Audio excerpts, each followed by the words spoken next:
Whoa. Leg spike.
Ah.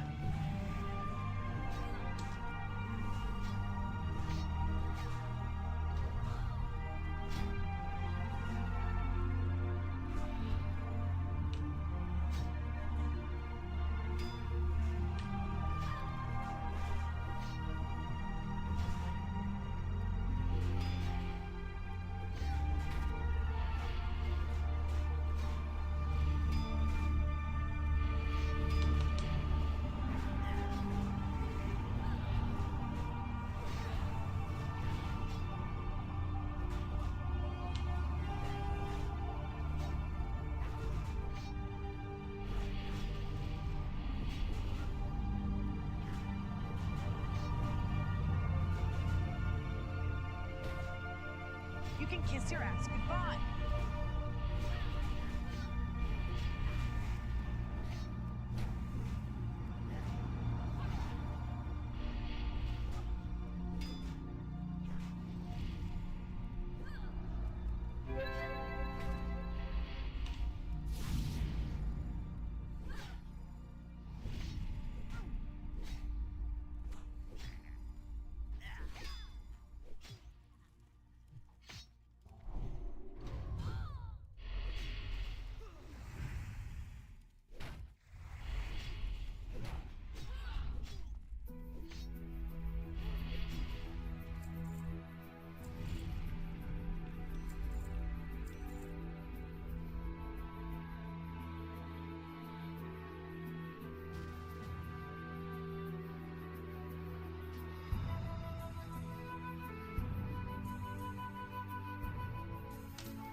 Yeah, just grinding.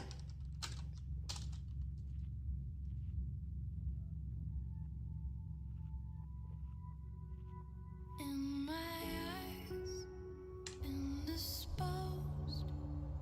in disguises no one knows, hides the face, lies a snake, the sun in my disgrace,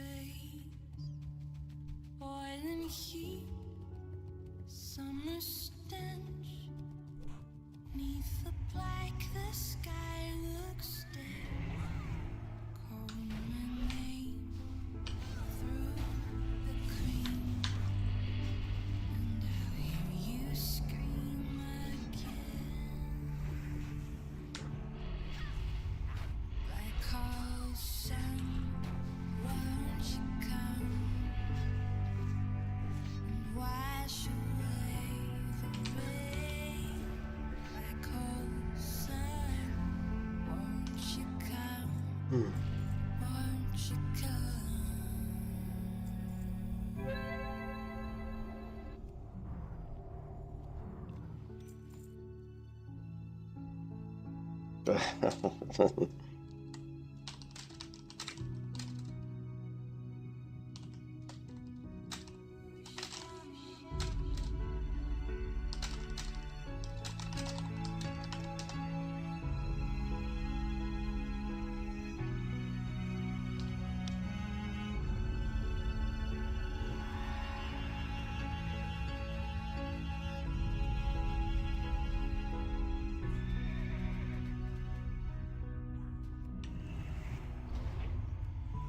In my shoe, walking sleep. In my youth, I played a key.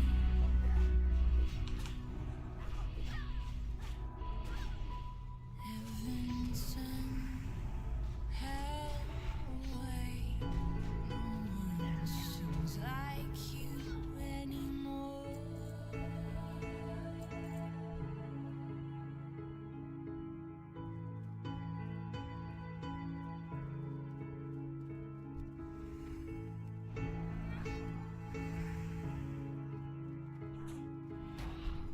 Like cold sun, won't you come and wash away the rain? Like cold sun, won't you come and wash away the rain? You can kiss your ass goodbye.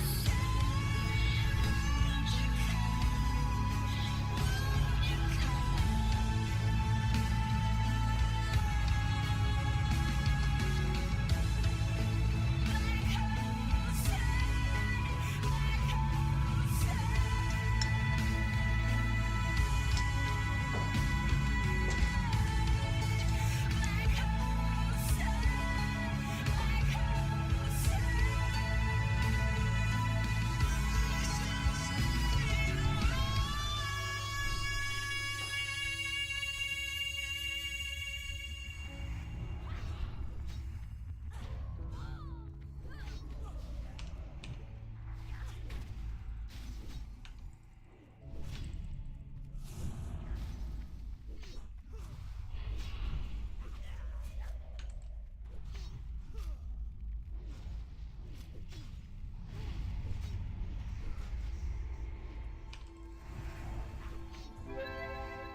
You can kiss your ass goodbye.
It's funny, level 45.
I've been trying to do it right. I've been living a lonely life. I've been sleeping here instead. I've been sleeping in my bed. Sleeping in my bed.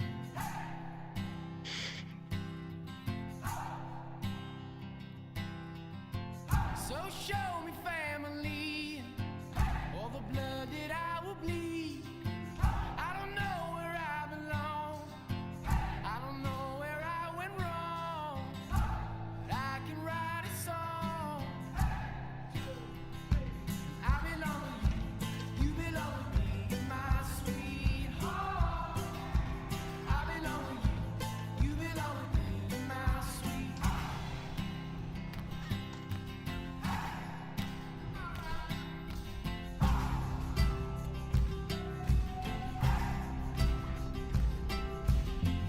I don't think you're right for him. Look at what it might have been. Took a bus to Chinatown. I'd be standing on Canal and Bowery. She'd be standing next to me. I belong to you, you belong to me, my sweetheart. I belong to you, you belong to me, my sweetheart. You can kiss your ass goodbye.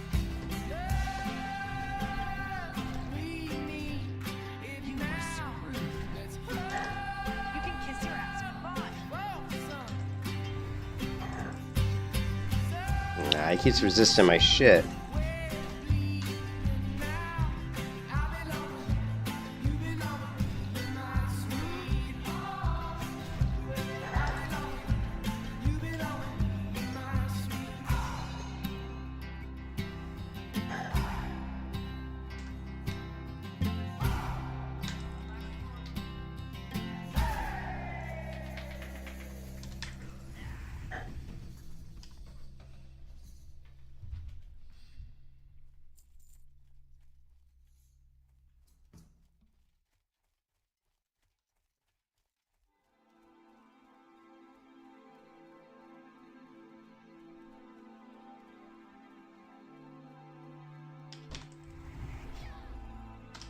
Fuck. Damn it. Fucking, I just had to get fucking in combat. You gotta be fucking kidding me. Jeez, and why did I get stunned? That's so stupid. I'm just trying to get away so I can heal up and get my mana back, because this druid is definitely going to attack me again. And I had to blow when I lay on hands, which sucks. Alright, here we go.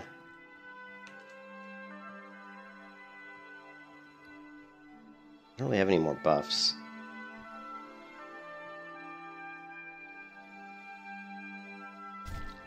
You can kiss your ass goodbye. You were screwed. 10 seconds.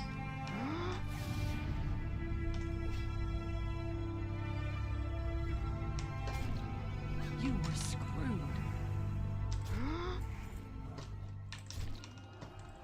No mana. Yeah, kind of screwed. What is he gonna do? Some damage on me or something?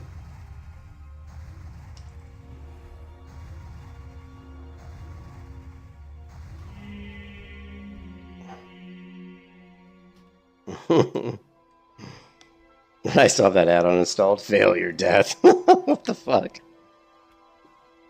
What add-on is that? It's the here's the Frontier add-on. Let's relive my UI.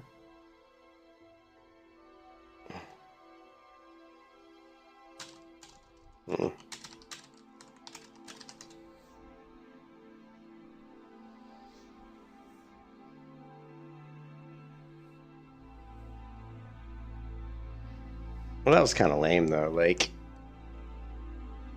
And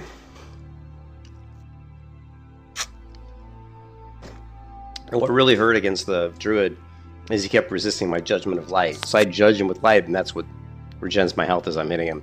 And he kept resisting it. Like, he resisted like 3 times in a row, and that's what was making it really hard for me to do what I normally do, which is kind of just basically kind of whittle him down while I'm regenning health. And plus, I was running out of mana really fast. And well, which is surprising. I don't know why. I feel like my mana was being burnt out really quick. It's not like he's mana burning, so that was just, I don't know. I'd have to go back and watch the video. I'd have to rewind the video to see why my mana burned out so fast. Yeah, I'm just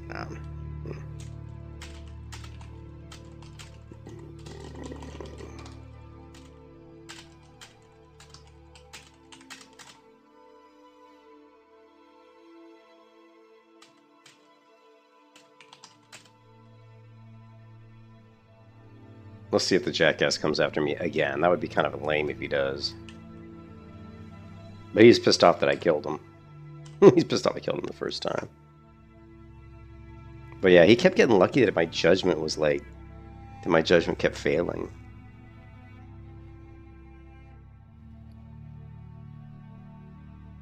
Oh, you know, I wonder why mana. Oh, and I got the wrong healing potion. Let's use the better healing potions.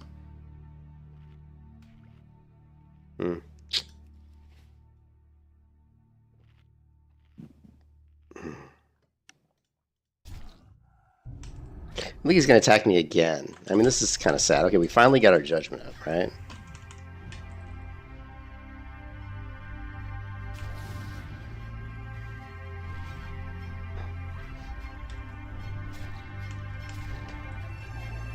You can kiss your ass goodbye. You were screwed. Okay, that time.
You can kiss your ass goodbye.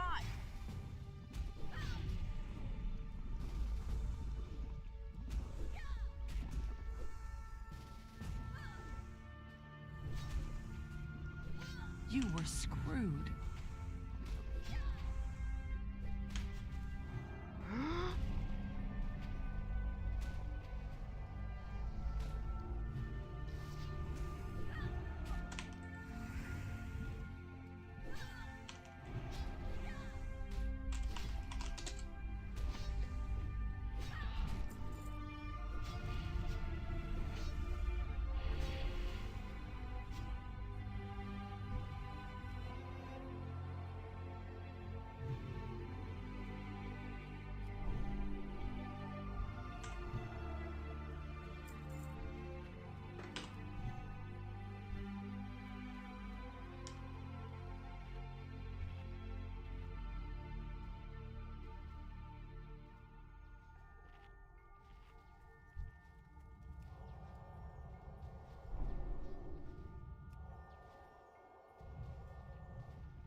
Hey, Miles, what's up?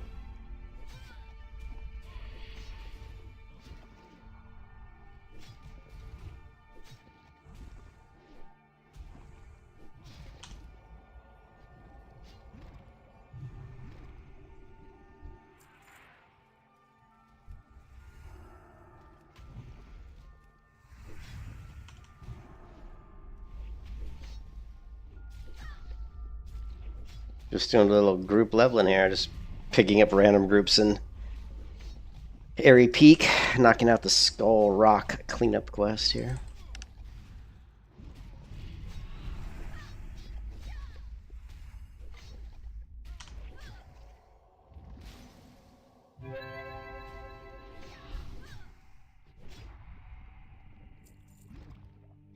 I had a feral druid attack me 3 times.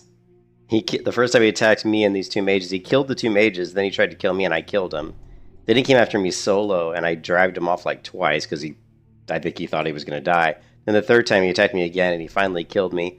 Then he attacked me again, and I think I probably could have got him, but then one of these mages came over and helped me, and we killed him. And then I haven't seen him since. But he was 45 though; he's 3 levels higher than me. So reason I was having trouble killing him is because I kept missing on my Judgment of Light. So I kept missing that, which sucks. But it was fun. It's always fun to kill the Horde, my friend. Always fun to kill the Horde. Smash, brother. Yeah, he's fine.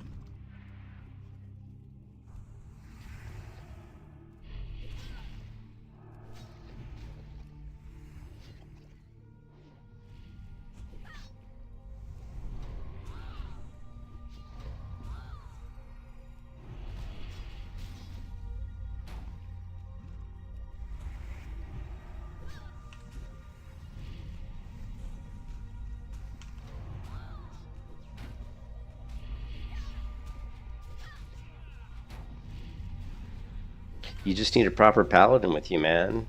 I'm bopping mages, I'm healing the warrior, I'm pulling threat. You know what I mean? It's like a good paladin it's just something that's always nice to have around.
I see Bitcoin recovered, which of course I knew it would. Bitcoin's jumping back up. I'm still slowly buying back in. I think I'm up to around $300 or $400 on my Robinhood account. You know, I don't know. I think I still have 4,000 in my private. But after spending like 15,000 on the car and the house, you know, most of my Bitcoin has been depleted, sadly. But I had a terrible headache today. It just went away. But I'm gonna try to work later tonight, so I gotta do some work.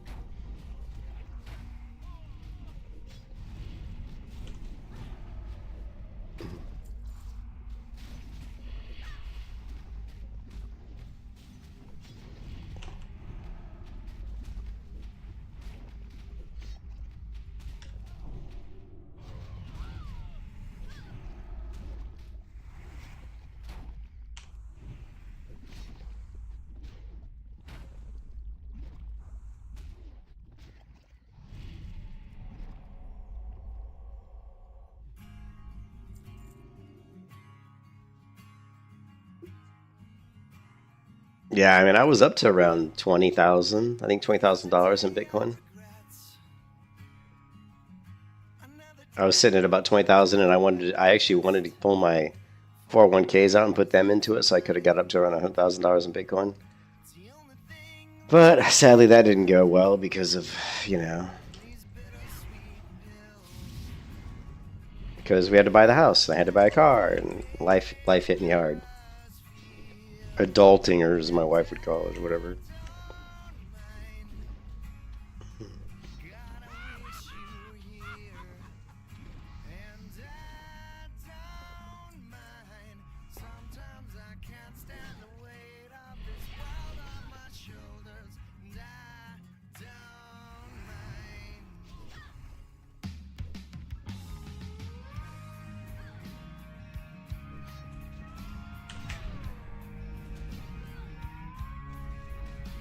Who's taking all the damage here? Mostly the tank.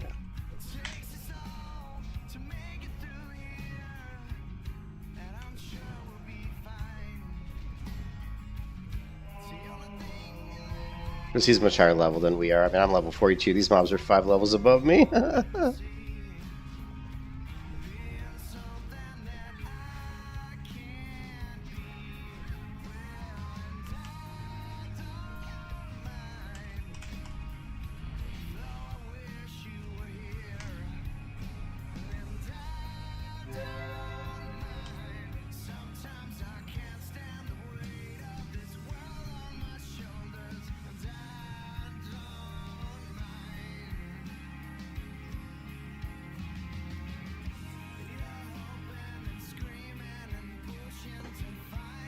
It's tough to play on this server like during like peak hours, which right now is kind of almost peak hour, because there's so many horde that try to kill you, because it is a PvP server. So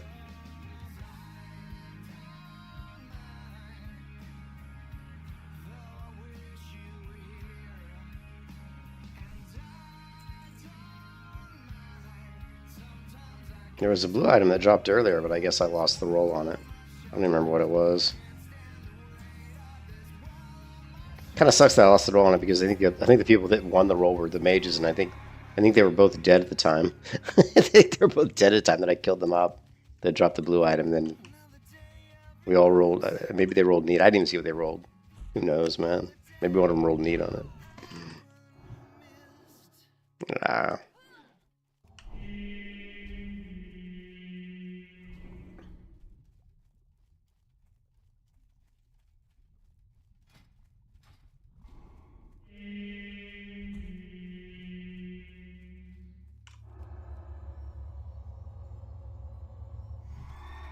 I see the mage is getting killed. I'm gonna guess that the druid killed him again. Maybe, I'm not sure he's dead. I'm not sure where he's dead at.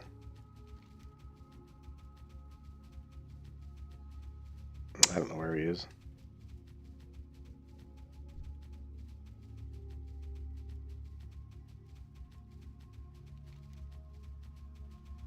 He's way over here. What's he doing over there? Maybe he jumped off the cliff. How the hell did he get over there so fast? Or maybe that's where he rezzed at. Where the hell am I going? I'm just like running aimlessly in the wrong direction. Can I assist you?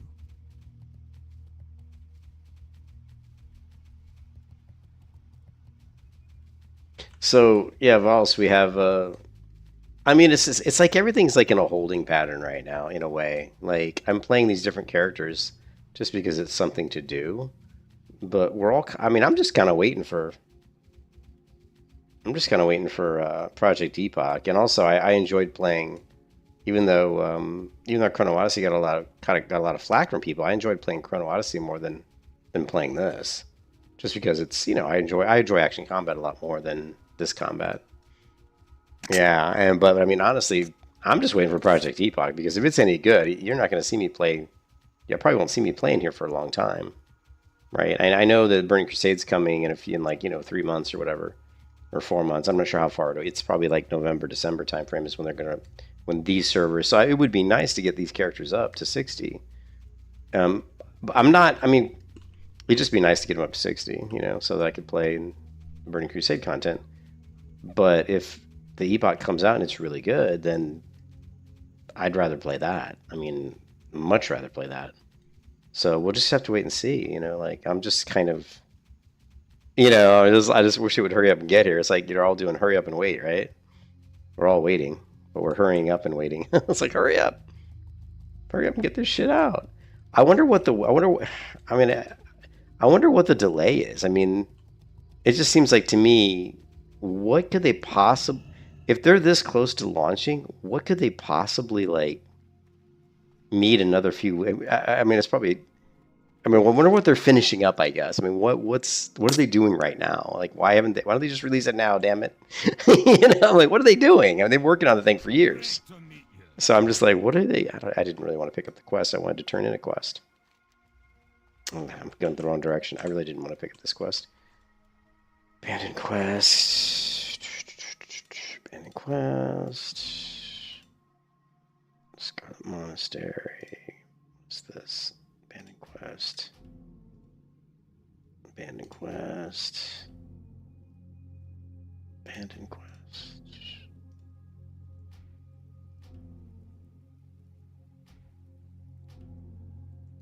Anything that isn't complete, I'm abandoning. Why does it say I have 10 quests? I don't see 10. We can keep regions for the reclaimers on the off chance that we go out and do that. I have a lot of quests that are just complete.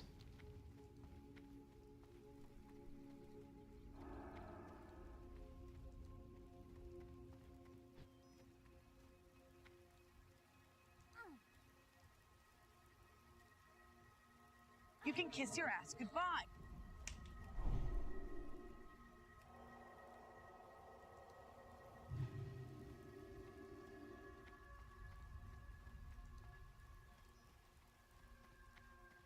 What's on your mind? You got my attention? Here there. How are you?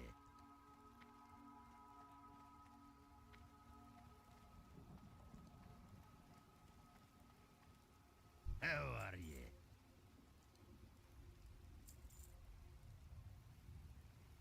Be good.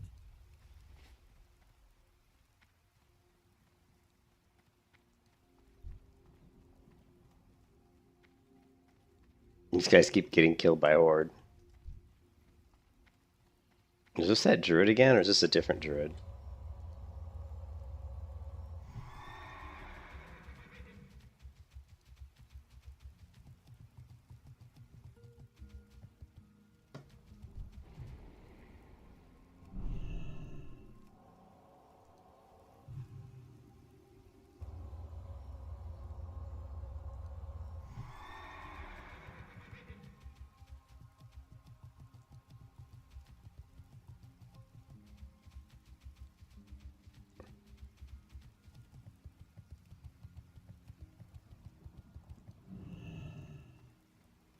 Is this Rusty? Yeah, it is good.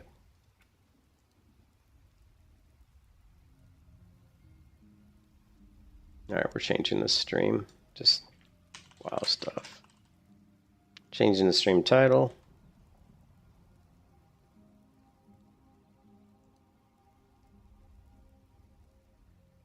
What was my other character called? Shy Elf. That's not it.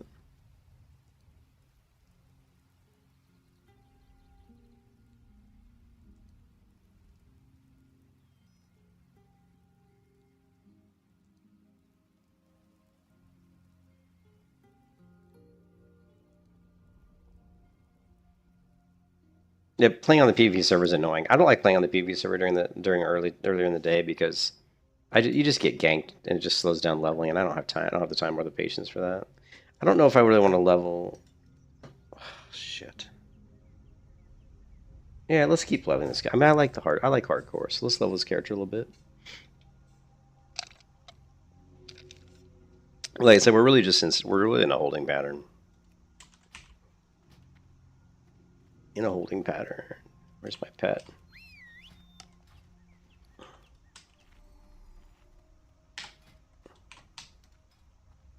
Alright, what do we got? Future spells.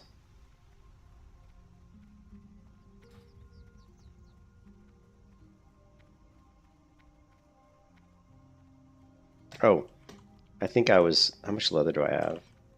Oh, I did all the leather working, right? So if you see... I'm up to the embossed leather set, which is level 7. So we need to continue to get leather. So I'm focusing on leather working right now, just so I can get like the best leather items I can. And then once I get to the point where I can't get any better leather from leather working, then I'll go level my character. But by then, hopefully, we'll have better armor, better gear.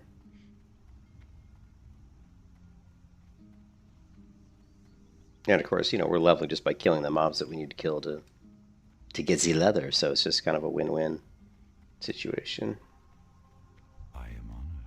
I do need to probably take a look at leveling my pet's abilities. I just need to know when I can get claw rank 3. Let's go pet abilities, and we're looking for claw, and we're looking for claw rank 3. So claw rank 3, yeah, see, it's a ways off. It's like level 16, 17. There, yeah, like a bear, like a den mother or a ghost saber. Clattering Crawler, that's Ashen Vale. What else? I think there's other stuff in Ashen Vale, right? What about... We could stay. We could actually stay in the Night Elf zones all the way to like 20 to like 25. I don't normally do that, but since this isn't a PvP server, we could do that. And there's lots. The good thing about doing that is there's lots of leather. I don't know if there's a lot of fishing nodes though. I've never really focused on fishing in Astronar. I think there are probably fishing nodes along the coast. Let's take a look. Let's do a little research.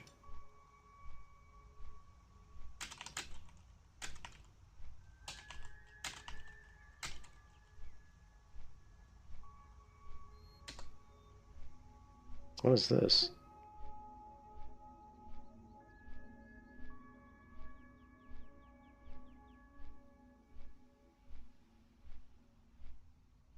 No.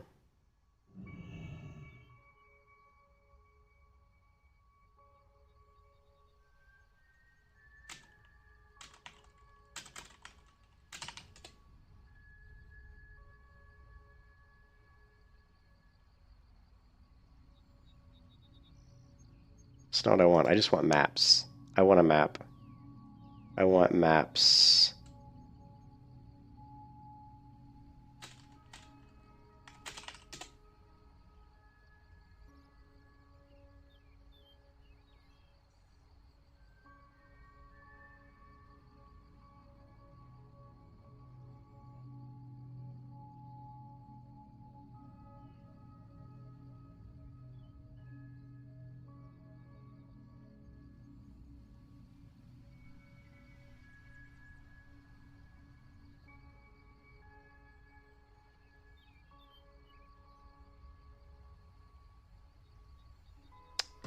I know maps exist for this. Nah, alright, fuck it. Fuck it. You don't want to tell me? Screw you. You don't want to tell me? Screw you.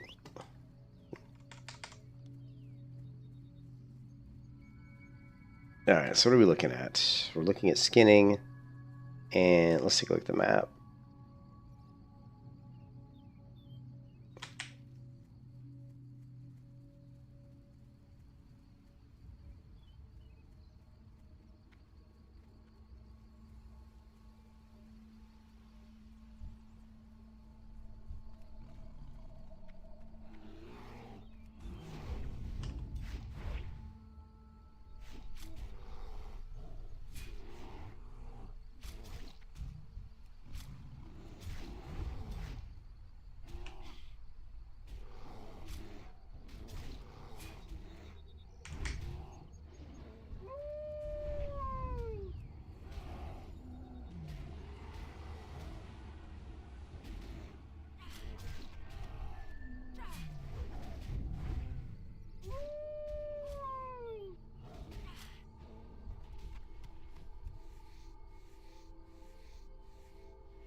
Yeah, I'm just getting some music. I want Yeah, that's my love. She hides away like a ghost. Ooh, does she know that we think the same? Ooh, don't wanna cry, but I'll break that way.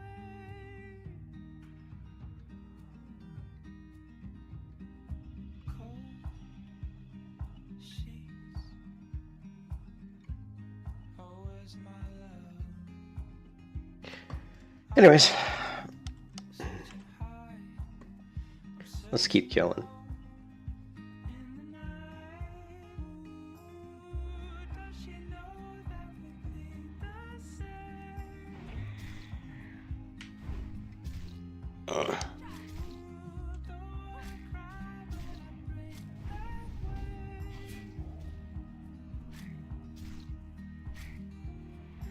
Did she run away? Did she run away? I don't know. If she ran away, come back home. Just come home.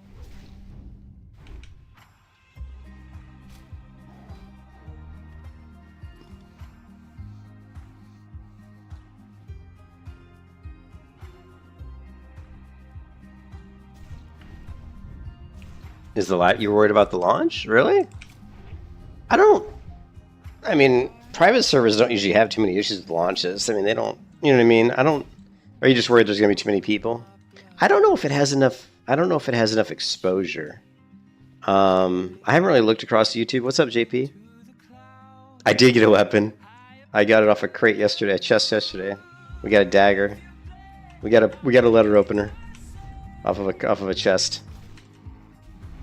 Right here, the sharpened letter opener.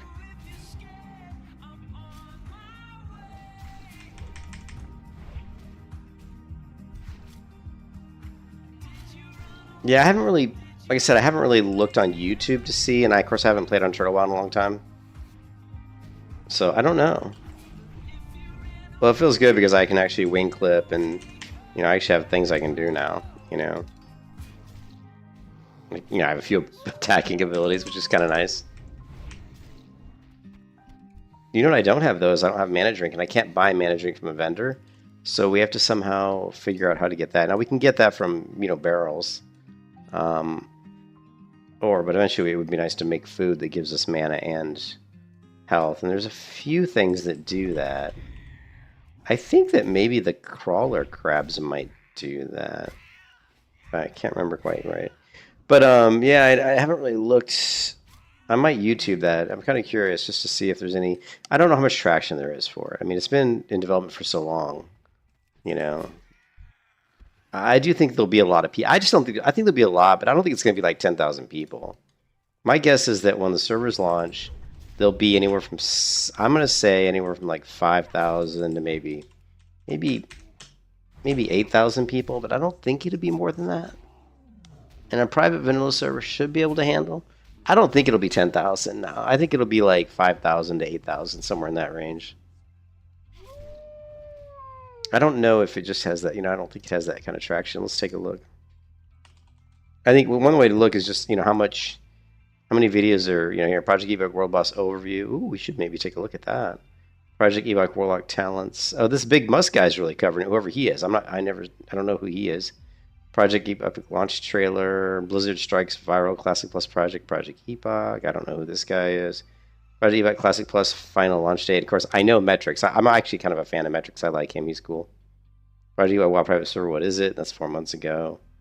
And there's plenty of videos on Project Epoch. What about this one? This top one. Let's take a look at this one real quick.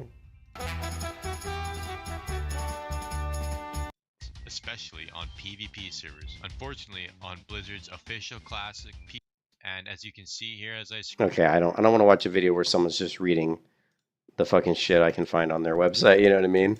That's like watching a class video where someone is doing a video to teach you how to play a class, and all they do is read a bunch of tooltips. Yeah, to play the hunter, yeah, you've got an auto shot, and it automatically shoots the target. You've got Raptor Strike, a strong attack that increases. You know, I'm like, dude, I can read the tooltips. You know what I mean? Oh my god. Oh, my head. I have a bad headache today. It still really hurts. Ball sweep. I sent the final closing costs money to the title company today. You know, like the thousands and thousands of dollars that they needed to close the house. I sent that to them today via wire transfer. So there's no getting out of this house now. And the close is on July 1st.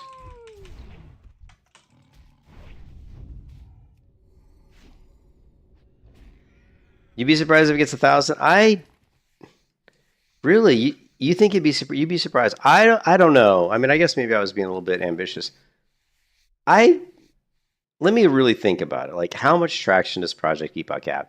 I will say that the release date, they picked a really good spot. Yeah, the seller did. Yeah, JP, the seller did pay some of it. Otherwise, I would have owed another like 5,000 or something. Yeah, the seller paid some of the stuff, and then I paid some. I mean, it was only like I only ended up owing like $10,000 or something, you know. So it wasn't too bad. I mean, it wasn't. Still, it's $10,000 I had to pay, but because the house wasn't that much. I mean, it was like, well, the house was like 350,000, which, you know, I don't know. Thanks, Jamie. I don't know if that's expensive or not in today's housing market. Would have been a lot cheaper 10 years ago, right?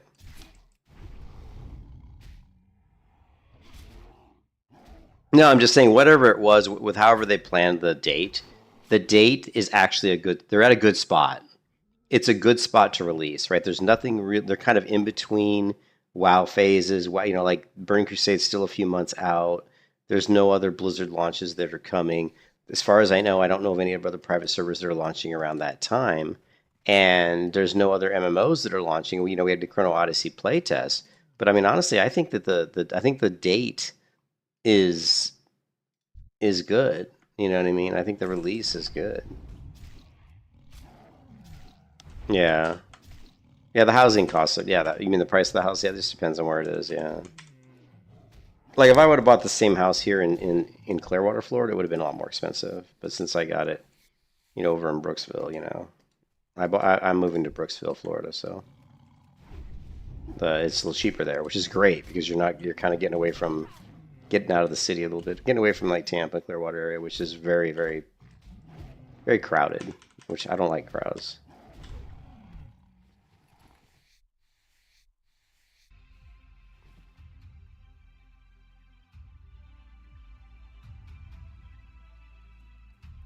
But if you, I mean, I think it's a good time, Vols, for the launch, and I still think, I don't know, I think it's going to be at least.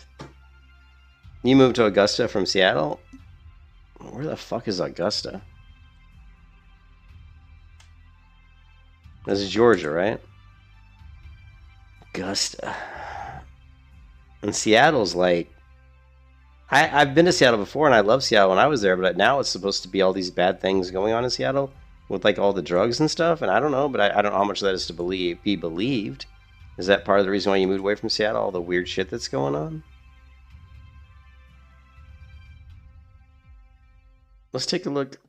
It's terrible. I mean, I know there was a big epidemic of that drug. What is that drug that's been rampant? Yeah.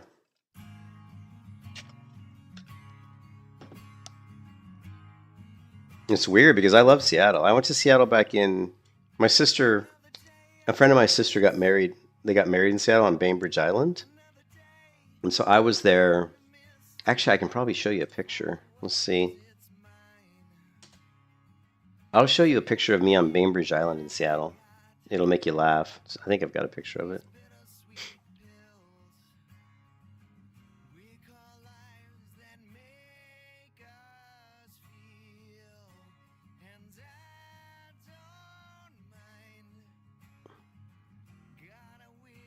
Holy crap, I can't even load Facebook right now. It's just dogging. I don't know why.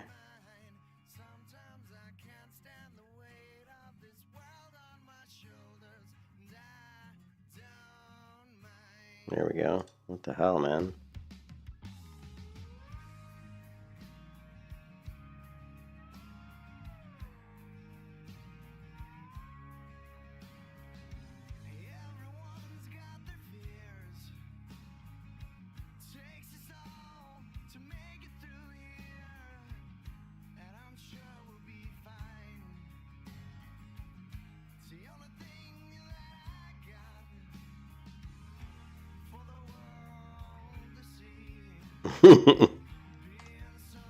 I found the picture.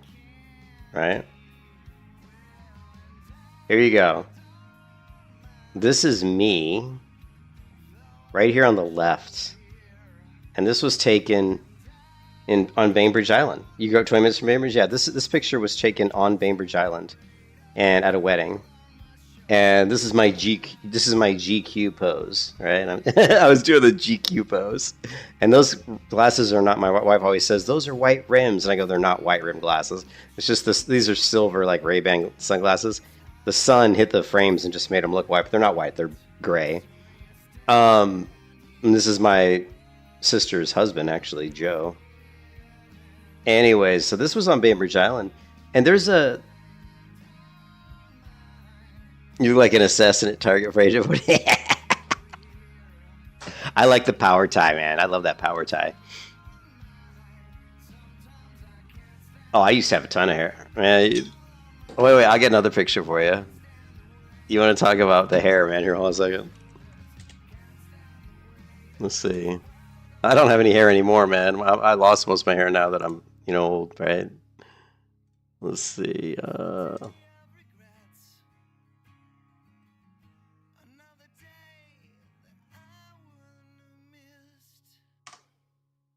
Here's a picture for you. Here's me with my sister. This is me and my sister. Look at that hair, man. And I've got one more picture I'll show you. Right. Let's see. If I can find it.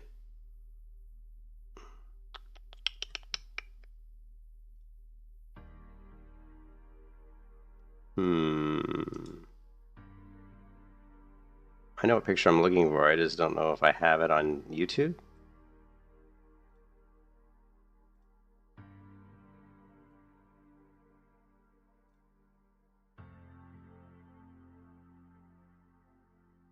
It looks like I don't have it on YouTube. Let me try something real quick.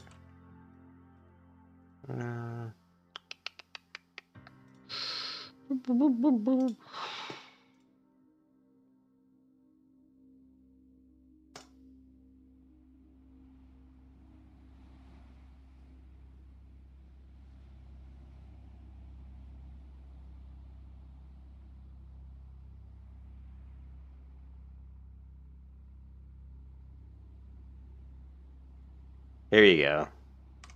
Here's the picture.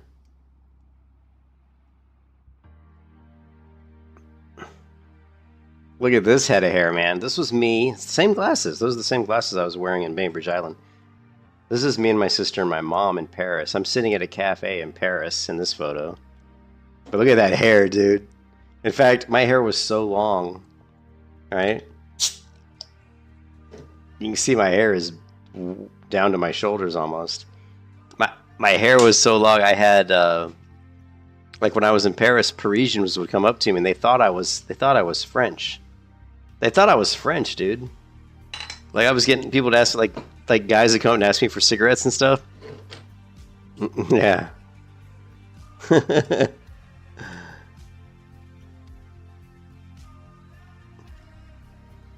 let me see if I can. I wanted to see project.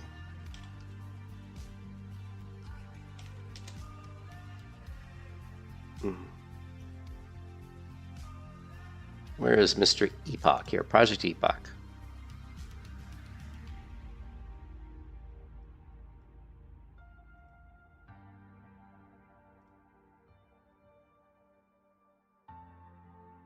Where's the talent calculator? I'm just looking for the talent calculator. Because I know, hey, Vols, you were talking about this, right? You were talking about me. No, it's okay. I'm going back to Epoch. Yeah, no, I wanted to find the talent calculator. Yeah, I wanted to look to see what we could do for a hunter. Here we go. We got a hamburger. Let's see. Features, classes. It's there here. Talent calculator. Sweet. So let's take a look at it. I mean, I think, because for me, you know me, I think my class that I like to play the most in vanilla is Hunter, just because I thought the cool thing about Hunter is the Hunter's good at DPS, but it's also good at PvP. It's a pretty flexible class. And you can do a lot of stuff. We can do Melee Hunter, which is really fun. And if we can do stuff on Project Epoch and to make a Melee Hunter a little bit more viable, then we'll definitely go down that route. And I don't know why. I've always just enjoyed Hunter. Like, there's other classes I like. I mean, I like Paladin. So the two classes for sure I would play on Epoch, or at least look at playing, would be Paladin and Hunter. Those would be for sure the two. So if we look at Hunter, and I've looked at this before, but it's been a while. But let's look. What can we do to build out a Hunter that's like a melee Hunter? Of course, we have to have Savage Strikes. That's like your bread and butter, right? But they've changed the trees up quite a bit. I'm just looking at these icons, and most of these I don't see any icons that are like unusual. You know what I mean? There's icons that are here that didn't exist in original vanilla. You know, like Thrill of the Hunt, Expose Weakness. This one, the resourcefulness. These were all coming in like Burning Crusade era, I think, if I remember correctly. And you know, Readiness, Master Tactician. You know, none of this stuff existed in vanilla. But unfortunately, I'm not really seeing anything new to the class. So let's take a look at... I'm hoping that they do add some new stuff, you know? Like, is there... So let's take a look. In Burning Crusade, Hunters are significantly more ammo during combat, thanks to the addition of Steady Shot. Here's on Epic, we have this ability here on Epoch, we have this ability, but because players are limited to level 60, this meant that you can hold less ammo, as quiver and ammo bags are smaller. To help alleviate this issue, all ammo now stacks up to 250 from 200, and all quivers and ammo bags now hold 2 more stacks of items than before. So that's awesome. In addition, all sources of ammo were increased to 250, up from 200. That means when you purchase those from a vendor or craft bullets, as an engineer, you'll create 50 more than before. More pet families. Hunters are well known for their ability to tame large varieties of beasts around Azeroth, and we have expanded that here with new pets. You know what we should do, Vals? Maybe we should just start creating content for Epoch. Maybe I should just be a Project Epoch streamer. You know, I mean, I think that could get me some subscribers, I think, which would be kind of cool. You know, I mean, I want to do something new. I've been wanting to do something new for years. Forsaken Pilot looks like, yeah, I know, I'm an Alliance player at heart, but being able to play an Undead Paladin is so cool. Like, that is just freaking badass, right? It's a good niche, I think. Definitely. Let's take a look. Can we do a Night Elf Paladin, though? Right? Let's see.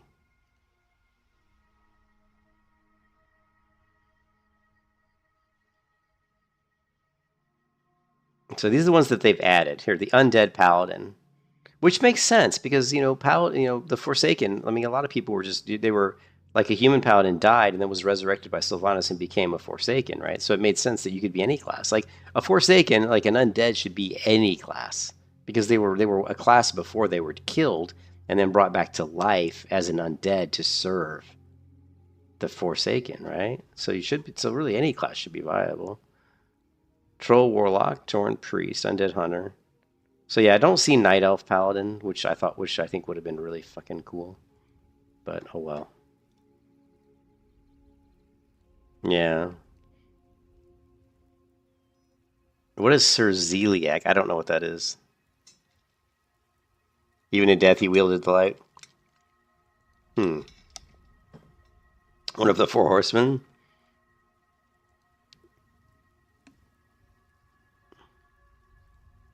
So, more pet families. Hunters are known for their ability to tame large variety beasts. And we have expanded that here with new pets to discover. Some existing pet families have received new unique creatures, such as birds of prey named owls in vanilla. Now including eagles, which we saw that in Turtle WoW, I think. Didn't Turtle WoW, I think, had eagles? In addition, there are some new pet families in Epoch. Again, Turtle WoW has that.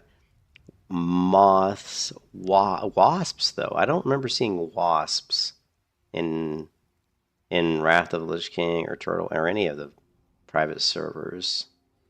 So that's new. Foxes are basically just based off of wolves.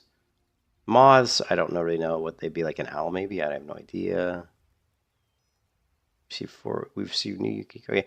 Pets in general have been reverted to their Burning Crusade state, just like classes themselves. However, they have undergone additional changes after. Many pet families have new abilities. For example, crabs can now pin an enemy in place for a short duration using a channeled ability.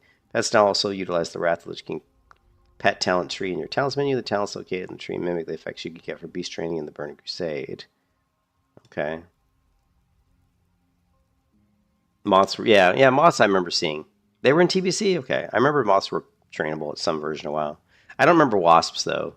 I mean, wasps maybe like much later versions, like maybe like Shadowlands or Battle for Azeroth, maybe. Maybe Battle for Azeroth. I don't remember wasps being trained much earlier, you know, than those later expansions. Melee attack or range attack. Thanks to the 3.5 client we utilize, hunters will automatically swap between using melee or ranged attacks based on the distance to their target. This also means that you can right-click an enemy to begin auto shot. Yeah, okay, I remember that. As a reminder, in Burning Crusade, the infamous dead zone was removed, and therefore it does not exist in Project Epoch.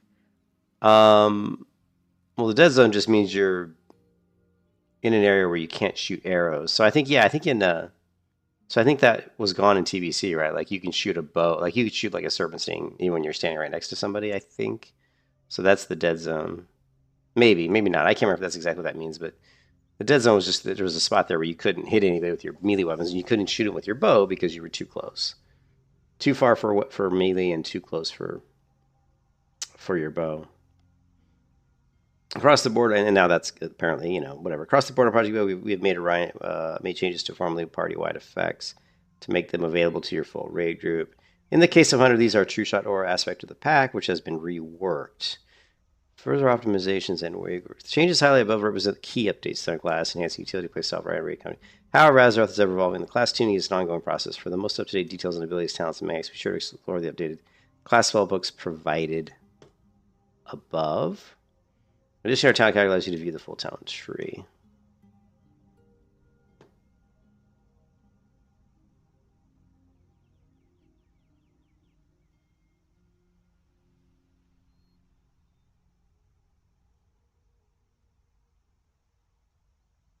So are we going to have kill command? Yeah, so we've got kill command. It says it's updated.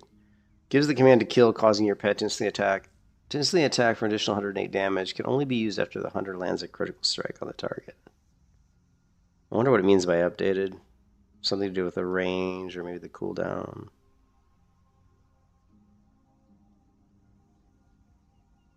You don't know how one trains a moth? Yeah, I don't know. So here we go. So if we're going to try to do some sort of a melee hunter, which I still doesn't seem like they've really...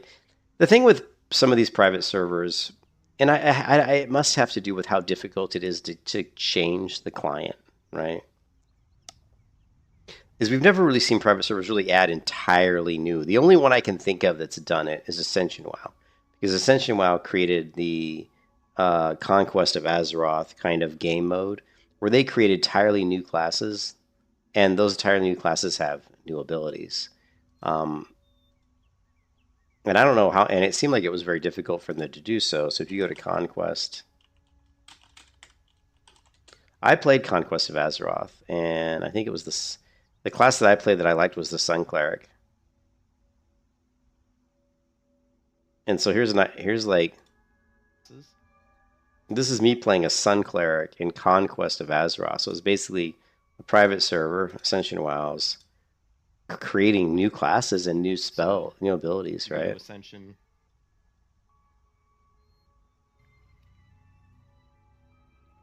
Let's see where we can. Yeah, I'm just curious. I'm curious what. I just wish that. I don't know how these sections got added to my... Anybody in the world. I don't know how these sections got added to my video. Look at that. It says turtle problems, night hat. So I guess YouTube actually automatically just added this shit. If they're in combat. Which you can see. Sunflare. See that spell?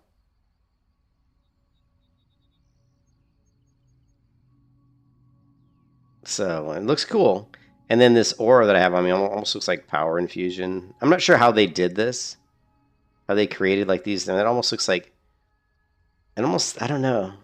But you can see that, I'm imagining that most of these particle effects for spells already existed in different versions of the WoW client. They just somehow were able to tweak them, like to basically attach those particle animations to certain spells. And then they were able, it looks to me like they were able to adjust the colors of the effects, because this looks like almost like power infusion, but they've changed the color and made it more orange. Normal power infusion doesn't look quite this orange. So I think they were able to hack into the client somehow, take the different animations and use them, but then also change some of the colors of those animations. But anyways, it's the only private server I've known that's actually created custom like new abilities, like a lot of new abilities on new classes. But I would love to see, it would be cool, but, and I know this is, maybe some people would want it for classes, but I would just love to see some new abilities added. Not a lot, just like maybe a couple that are entirely new. They've never existed in vanilla, you know, just for fun, you know. I mean, and some of them, you know, the thing is, there's so many abilities in World of Warcraft. When you look at the Hunter from now all the way to like current, like the War Within or whatever the current fucking expansion is, there's tons of abilities there. So a lot of private servers, they just implement different ones. They'll say, okay, I'm going to create a new version of Classic WoW, but they'll pull abilities from like Wrath of the Lich King and, you know, some Burning Crusade. And that's basically what Blizzard did it themselves when they made Season of Discovery. All they did was say, hey, we're going to create like this classic version of the game, but it's going to be different. Well, they pulled in abilities from like Wrath of the Lich King and different versions of WoW. So anyways, if we look at the talent tree, if we try to build out something that's going to be like some sort of a melee-based hunter, it's, you know, there's, the one thing that's interesting is we're only going to be level 60. So we do get more talent points, right? Because we get 60 points, even though we're only level 60, which means we must probably start getting talent points right off the bat. Like right when we hit level 2, right? We probably get a talent point, right? 2, 3, 4, 5, 6, 7, 8, 9, 10. That's 9. And then 11, let's see. 11, 12, 13, 14, 15, 16, 17, 18, 19, 20. Yeah. So we probably get our first talent point at level 2. I'm assuming that's what they're going to do. Is you get a talent point at level 2, and then you get 1 talent point every single level, all the way to 60. That would be 59 talent points. The cool part about that is you have more talent points to work with, even though you're only level 60. So that's cool. So yeah, I would say definitely Savage Strikes you're going to want for your melee hunter. I mean, the Monsters thing and the Humanoid things are kind of like luxuries. I mean, they're nice to have because he's going to increase your damage, but can you afford to use talent points on those things? And then, in my experience with melee hunter, your pet does a significant amount of damage, right? Like, if you build up your pet with BM type talents, he's going to do a significant amount of damage.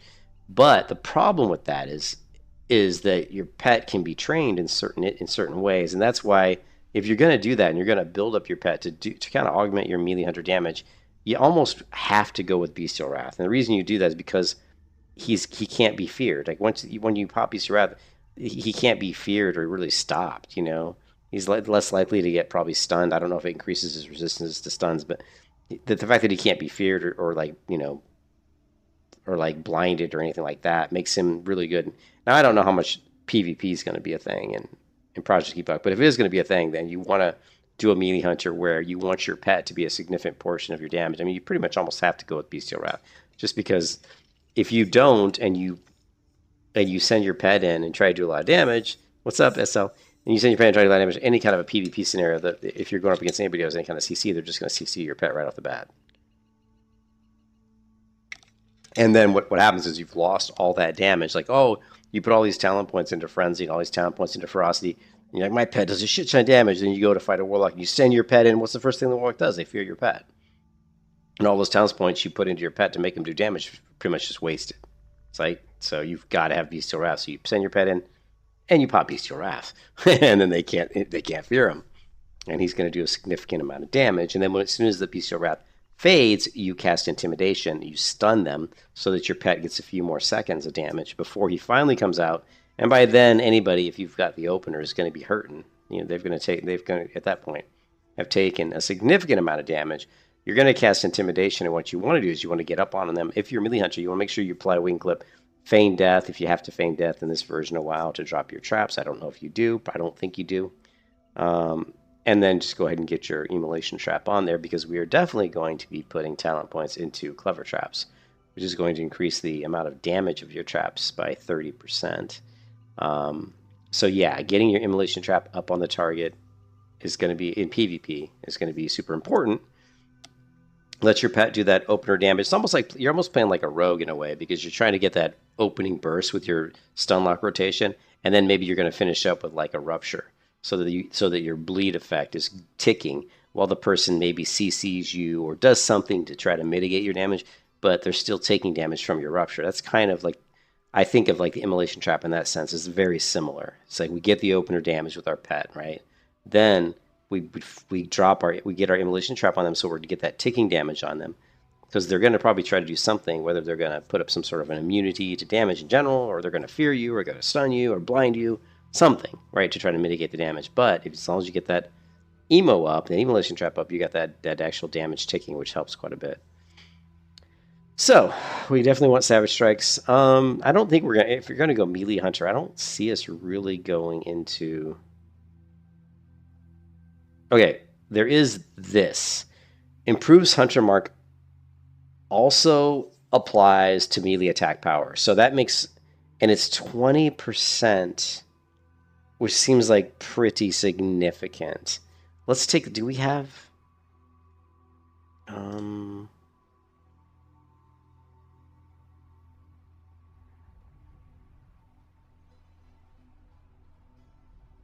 so at rank 4 Hunter's Mark, gives you 110 attack power.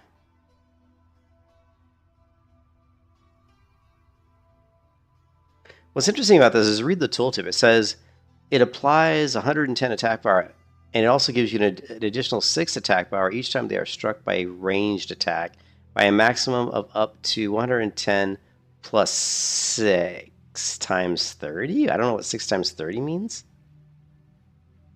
I don't know what that means. 6 times 30? That doesn't make sense. I mean, that's 180, right? So are they saying...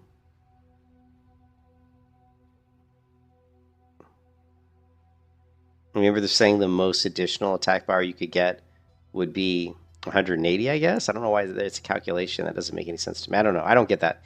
In addition, the target of this ability can always be seen by the hunter, whether it's stealth or invisible. The target also appears on the mini-map. That's interesting. Lasts for 2 minutes. I remember like Hunter's Mark and like how annoying it was if you were like a rogue and like let's say you were like in a battleground and a hunter just threw up Hunter's Mark on you. You're like, fuck, for 2 minutes I can't even stealth. 2 minutes. That's insane when you're in a battleground. 2 minutes is like an eternity, right? So 2 minutes I think is too long. I think 2 minutes, I think it should be a minute. Even though I like hunters and I'm playing a hunter, I still think 2 minutes is too long. I think 1 to 1 is too long. Even if it's just 1 talent point. Yeah, is there any mention of pet training management? They did talk about the pets. If you go back to Hunter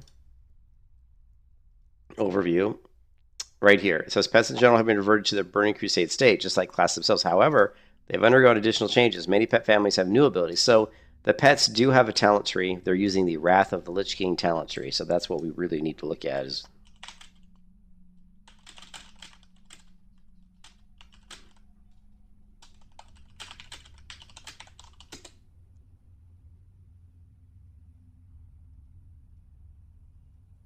So this is what we're going to be dealing with the hunter. Is you're going to have a hunter calculator a la Wrath of the Lich King. Yeah, you won't have to tame new pets to get abilities, which I like and I don't like. I like taming pets for new abilities. I think it's cool, like RP. I think it's cool, but it can be a little bit tiresome if you've done it a lot. But it is still cool. But I also think the talent trees are really neat. And actually, the talent tree, this talent tree is really cool because now we can think of how, because I've never had the opportunity to try to build a pet that augments or accentuate the melee aspect of my hunter. Like, what type of pet build is going to really synergize with the melee hunter. Like, you know what I mean? And when you're thinking about that, what you want is you want your pet to be a disruptor. I always talk about being a disruptor. So, because I think as a melee class, being able to disrupt the enemy, whether it's castings or stuns, is always going to be your best kind of. It's always going to be nice to be able to do that. So, we need to look at this talent tree in a way of how can this build for our pet help the physical prowess of the melee hunter itself. So let's take a look at these. So this is cool. I've never done this before. This is the first time I've ever even thought about it. So if you look at the cunning tree, increase that attack speed. Increasing the attack speed, your pet hits faster, does less damage. Now I'm thinking about most of this stuff in terms of PvP, but in the back of my mind, I'll try to think about it in terms of PvE. But of course, faster attack speeds should be more pushback. So Cobra reflexes, probably good for PvP if you're attacking a lot of casters. Dive, increase your pet's movement speed by 80% for 16 seconds. It's weird that it's called dive. Why not just call it, like, I don't know, something else? Dive feels like the dive for the hawk dive, you know?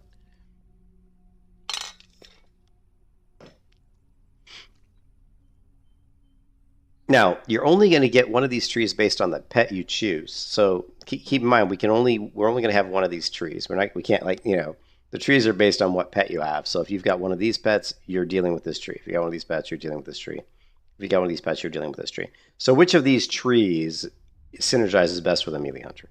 I think tenacity is probably a good one. Let's take a look. Increases your pet's attack speed. Your pet charges an enemy, immobilizing them, which I think is good because it helps your hunter kind of close the distance a little bit. And then increase your pet's total stamina, increase your pet's armor, increase your pet's movement speed. Of course, that's always good.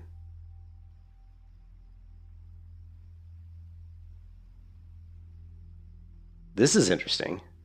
Reduces the duration of all stun if your effects used against your pet. Okay. Thunderstop. Shanks the ground with thundering force, doing 3 to 5 nature damage to all enemies within 8 yards. The ability causes a moderate amount of additional threat. It's not that great. And really, it's the capstone, or the ones at the top. They're going to be pretty interesting. Wild Hunt increases the contribution your pet gets from your stamina, and your pet's growl also heals it. If you look over here, they've got Roar of Sacrifice. Protects the friendly. So this is really going to be one of the best ones for you, because Roar of Sacrifice is going to protect a friendly target, which would be me, from critical strikes, making attacks against that target not only be critically striked, but 20% of all damage taken by that target is also taken by the pet. So, yeah, that's fine, because you can always heal your pet. So you can basically Roar of Sacrifice if you get somebody on you like a rogue or something, and you're just trying to mitigate a lot of the crit damage.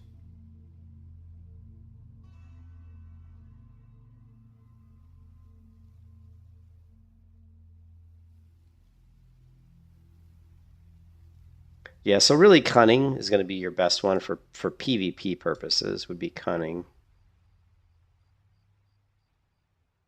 And then Spider, if it's Wrath of the Lich King, we should have spiders that have like a snare, right? Which is, again, is going to be really good for a melee hunter. So spiders I think it was Wrath of the Lich King, had the ability to snare people, So let's look for,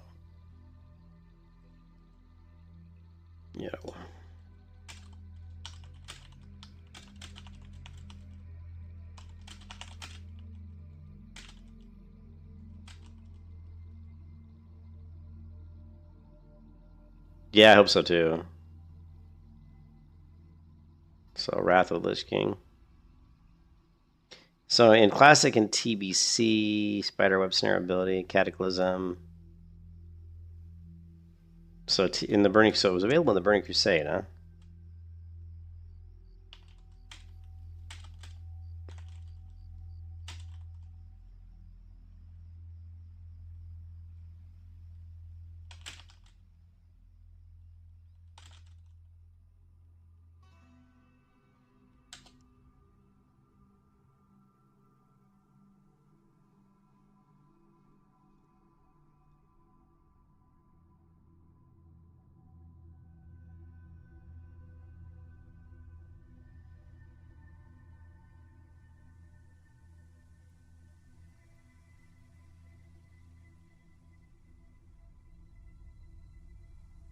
Hmm.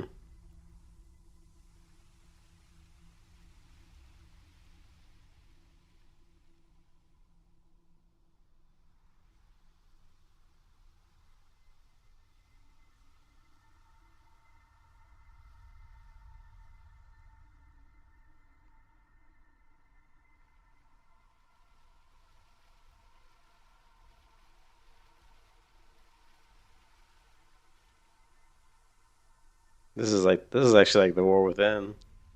Was it? I can't remember if it was TBC.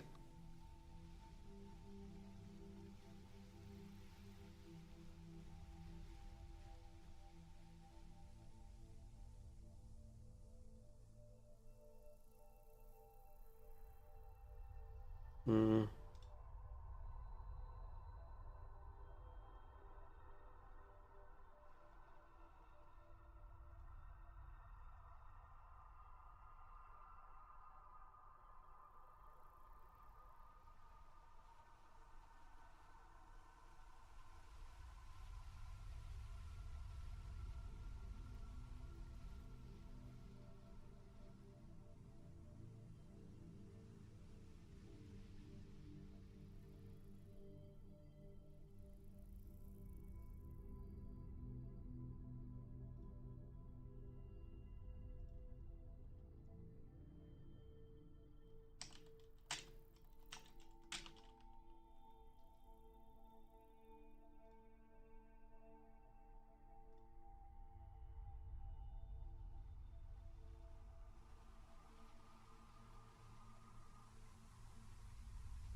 Yeah, I don't see it. I see Gore, which we know is Ravagers.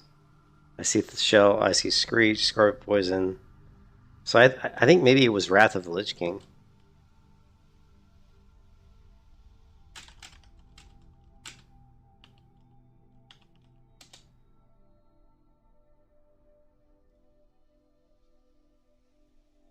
Yeah, here it is. Venom Web Spray.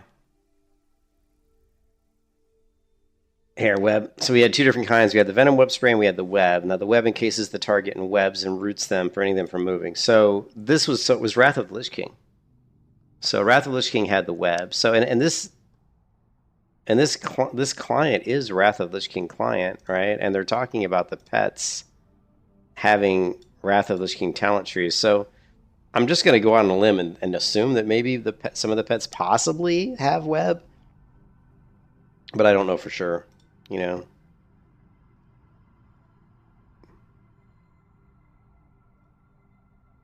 Because we don't know if these spiders are going to exist in Project Epoch. But if these exist, some of these spiders exist in Project Epoch, there's a good chance they might have that web ability, which that's going to be really good for. That's going to be really good for the melee hunter. So I would definitely go down the road of going with cunning for a couple reasons. One, we're probably going to be using a spider if we can get one with web, and then of course Roar Sacrifice is going to be good. Now, if you look at these abilities, I don't know if any of these. Unfortunately, most of the pet abilities don't really affect you. They just affect the pet. You know.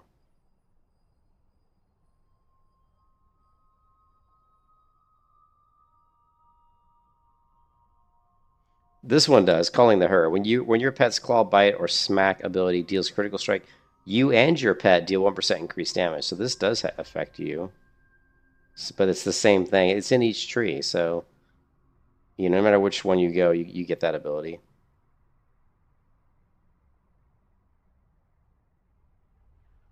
Yeah, your pet can generate health and happiness by eating a corpse.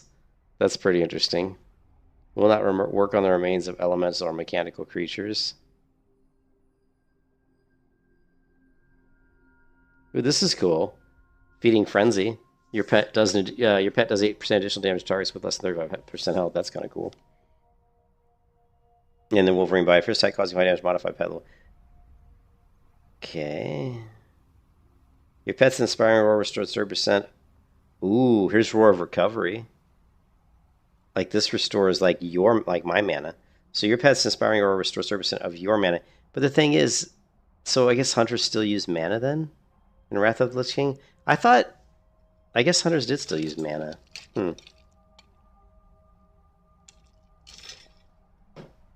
But I think for Project Epoch, we would definitely probably go with the Cunning Pet. I tried to play Season Discovery, but I just really disliked it. I really disliked it. I didn't like it. Yeah, I wasn't really a fan of Season Discovery. Mostly because the balancing of it was just so bad. Like, I was playing Season Discovery and trying to do some PvP, and the balancing was just god awful. It was just god awful. So, we're going to get a Cunning Pet most likely. If we can find a spider with web, we'll definitely go with the spider with web. Because that's going to help us not only engage enemies, but it's also going to help us get away. It'll also help us peel ourselves and get away from enemies. We might try going with entrapment. So increase the range of your ranged weapons. I mean, we are melee. Are we going to use ranged weapons? We'll probably still use ranged weapons because it'll be like a melee hybrid. But a lot of our damage will be melee based. But we're not going to gimp ourselves and say we can't use a bow. So but we don't need to go. Probably go one to this.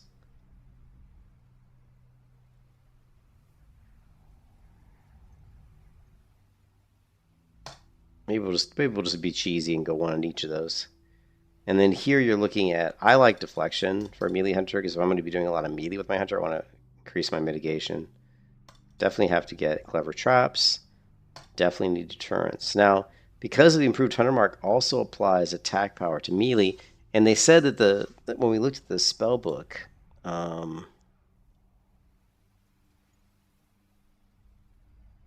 we saw that Hunter's Mark only gives us 110 attack power. Now that's rank 4. I don't know if that's the max rank. I'm going to guess it is. So we're only going to get 20% of that. So we're only getting 22, we're getting like 22 attack power additional, which isn't really a lot when you think about it. Like 22 attack power, that's not like a ton. So, but that's 20%. So let's try something here. Okay, so why? But you can get up to 100%. So then you would have 110 additional attack power, which that is quite a bit. 110 additional attack power is a significant amount, but that's a lot of talent points to put into a tree just to get that. Now, this is ranged weapons, so I would not go with the ranged weapons because we're not going to be focusing on ranged. I probably would just go with the improved concussive shot. If I was going to go down and get this, which I'm kind of skeptical that I will, I would go concussive shot and hunter's mark. That way we get our extra 100. We get our extra 110 attack power when we mark enemies, and then for kiting purposes, if we want to kite anything, we have a chance to get that stun. But again, to me, this is a lot of talent points to spend just to get that attack power. I'm not a big fan of this. I'm not sure if I would go down this road. So that's why I think this is bad, because the problem with this, the way they did this, and I wouldn't have done it this way if I was the people working on, because what you're doing is you're saying, hey, okay, if I want to do a melee hunter and I want to look at these trees and try to figure out things that I can get to make my character better at melee, I would want to make sure that those things don't force me to get stuff for ranged first, right? So the problem I have with this is both of these talents here in the top level are both based on ranged stuff. This is increasing my range damage. This requires me to use a ranged concussive shot, which is a ranged attack. So I have to put talent points into range, which I don't really want to do ranged stuff. I'm a melee hunter, right? So I'm putting all these talent points into something to get to something that's going to increase my melee damage. So what I would have done is I probably would have moved these around a little bit, or I would have taken this out of marksman maybe, or and maybe called it something different. Like, I don't know. Maybe I would have gone into this tree here and said, like under survivalist, I would have renamed survivalist something else. I would have called this like Um, I would have called survivalist. I would have called it like what's a good word for like experienced, savvy, savvy hunter or savage hunter or something that means that you've lived in the wilds a long time. So maybe like here, like, when do we have it still up?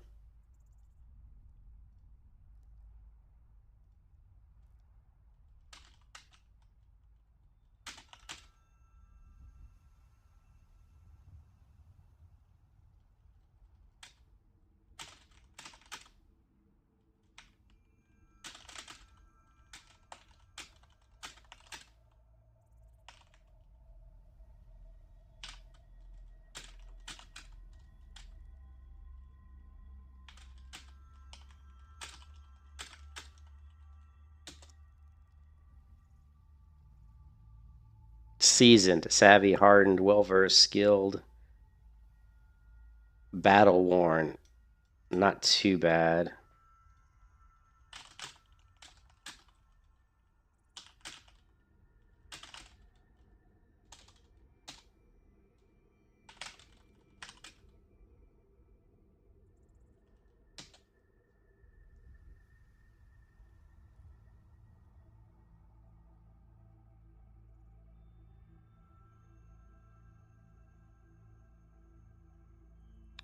Grizzled. So instead of calling this survivalist, I would have called it maybe like, or you said savage. Yeah, you could call it something like, okay, how about we need a 2-word one. 2-word.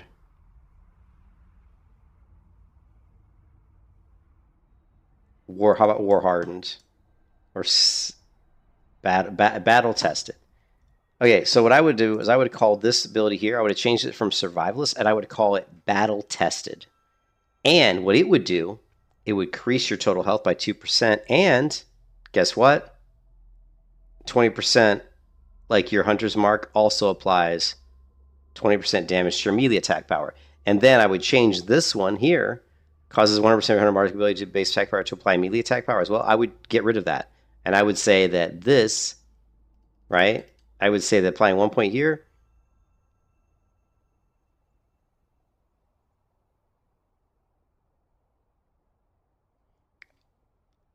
I would just get rid of it.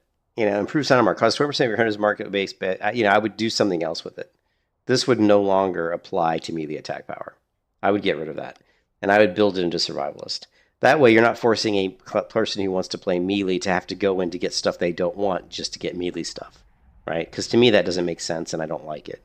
So I would have gone here, make this battle tested, increase your health, and also increase your melee attack power when you have Sunder's mark up on a target, right?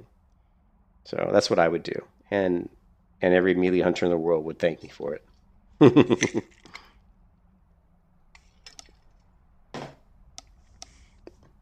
Because I don't want to waste 5 talent points just to get to this. I just don't. I don't like that.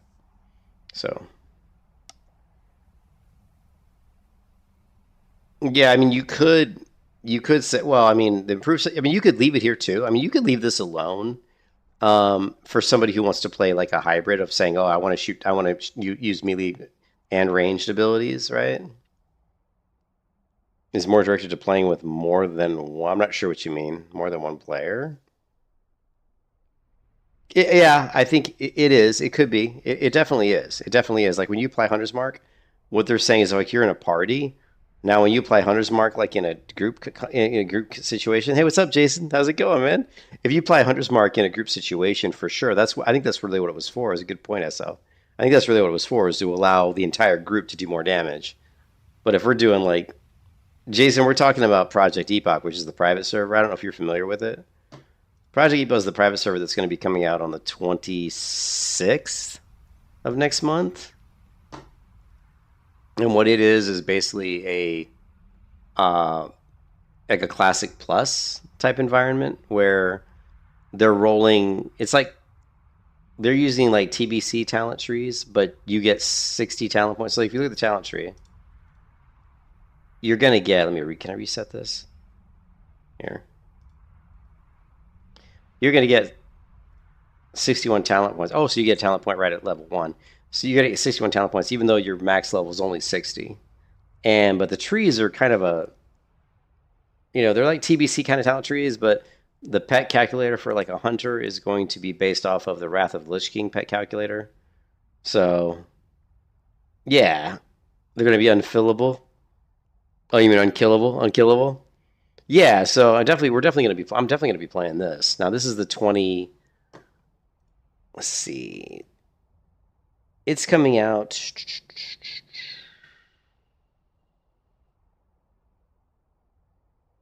On July 26th, right? But I'll 100% be playing this. And I like to play melee hunter, so we were looking at the talent trees and trying to figure out, what could I do with these talent trees in regards to melee hunter. So probably, I don't know what the PvP is going to be like. I do believe they were talking about adding, like, I think it was Epoch that added some new PvP zones. Here, let's take a look. Okay, so overhauled PvP. Our PvP system is inspired by some later expansion. This means we do not have traditional ranking systems present in Classic. No longer do you have to maintain... Oh, by the way, Jason, I did send the money to the title company today. I did send the wire transfer, and they received it. So I'm not getting out of the house now. I'm not getting out of the house now. So July 1st, we go to... And I think it's at like 9 a.m. I think it might even be like at 9 a.m. The closing... It's 9 a.m. or 10 a.m. or something is the closing. And then we got to go. So we got to go to the closing. And then we got to go to Nirvana to get the title, I guess, or to get the keys, I think. And then we're going to American Signature to pick up some furniture that we got, Oh, it was accurate. Dude, it was super. You were super accurate, man. Yeah, no, man, you were like spot on. Yeah, the only thing we were worried about is we had to pay that, and then we have to pay the movers. And then remember, I'm still in this stupid apartment complex, so I had to pay that. I had to pay the moving costs, and then I got to pay the rent here at the end of the month. So you're talking like, it's like $15,000 or something. I mean, my rent here is like $3,000, and then the closing, and then the movers are going to be at least anywhere from $2,000 to $20,000, probably $2,000 for moving, maybe 20. I don't even know. You know how movers are. They'll give you a quote, and it'll always end up being like way more than they quote you at. So I was like, oh, I got to make sure I got all this money, and do I want to sell Bitcoin? And, because I don't always have that much cash just lying in my account. Yeah, I know. We got the movers. So the movers are coming on the 5th. So we're moving on the 5th. Oh, and let me show you the computer desk I want to get. That's what I was talking about. I wanted to order this desk, right?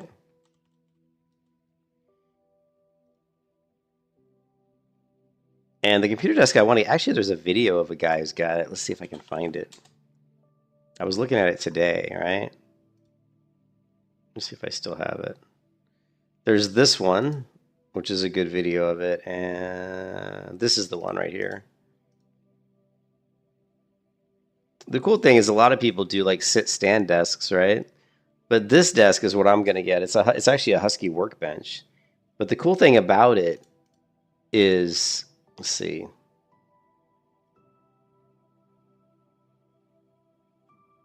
The cool thing about this workbench, it's super sturdy, and it comes on caster wheels. But you can also take the caster wheels and put it on these little foot pads on it, so you can just have it, stationary. But if you want, you can put the caster wheels on. The caster wheels lock, but it also has a hand crank, so the desk goes up and down. So if you wanted to make it like a sit-stand desk, you could do that too. And the bar here in the back can go across. It can be in the middle or it can be in the back. And it comes with one drawer, which is nice too. Because my wife always yells at me because I've always got shit sitting on my desk. Because I always have like these little alcohol wipes that I use to clean my mouse pad and my mouse because I'm fanatical about keeping that shit clean when I'm gaming. Because this is the way I am. And the cool thing too is he shows this. He shows the desk, the completed desk, with two 32-inch monitors. And that's what I have. I have two 32-inch monitors, so this is what it'll look like. And I'm getting two of them. So I'll get this one, I'll get another one that'll lay coming out this direction, which is the way I have my computer set up right now. I've got an L-shaped desk, so we'll get two of these guys, and then we'll have one coming out this way, and that'll be the one for my work laptop, because I work from home pretty much every day. So I'll have my work laptop and my extra work monitor, and usually I have my drink over here, and then my work laptop and stuff, so... The cool thing about this is it's way cheaper option than mine because like it's hard to get good computer desks nowadays. Like you either get the cheap ones, which are pretty much garbage, or you get if you get a really nice one, you pay like frickin' a fortune. But you can get these desks for like $300, you know, which sometimes they go on sale. And I mean, I know I've seen this one go as cheap as like 200 on sale. Unfortunately, there's no sales going on right now. But you can get this one. Let's see. Right here. Yeah, see, like this one, look. The thing, this is a real wood top, right? So this thing will last you. Jason, this desk will last me forever. Like this thing is super sturdy. And there's a video. Let's see. There's a video I found where a guy was. It was so funny. The guy was like standing on the desk and shit. There's this video where the guy goes over the desk, and it's the same desk as me. Only he's got the beige colored one, but he shows how you can crank it up and down. But there's one guy who did a video on these, and he stands on the desk and like does some lifting with weights. It's freaking hilarious. Using a Husky workbench as a computer desk. Let's see if I can find the video really quick. This is it's right here, dude. So this guy.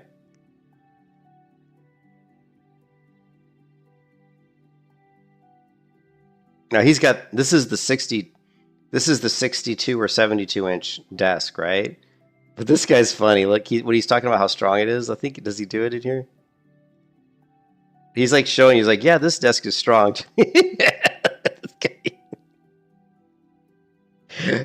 So he gets up on his desk and he's like doing curls. Look how strong my desk is. You see that desk moving when he was standing on it? It didn't even move. You know? Yeah, so I got to order this desk in it because I'm moving on the 5th, right? I'm moving on the 5th, and I've got to get the desk there and have it set up so I can start working the next day. Like the next day. And, the internet and that stuff's already going to be there and set up and turned on. Well, it won't be set up. I got to bring my router over and set that up, but yeah.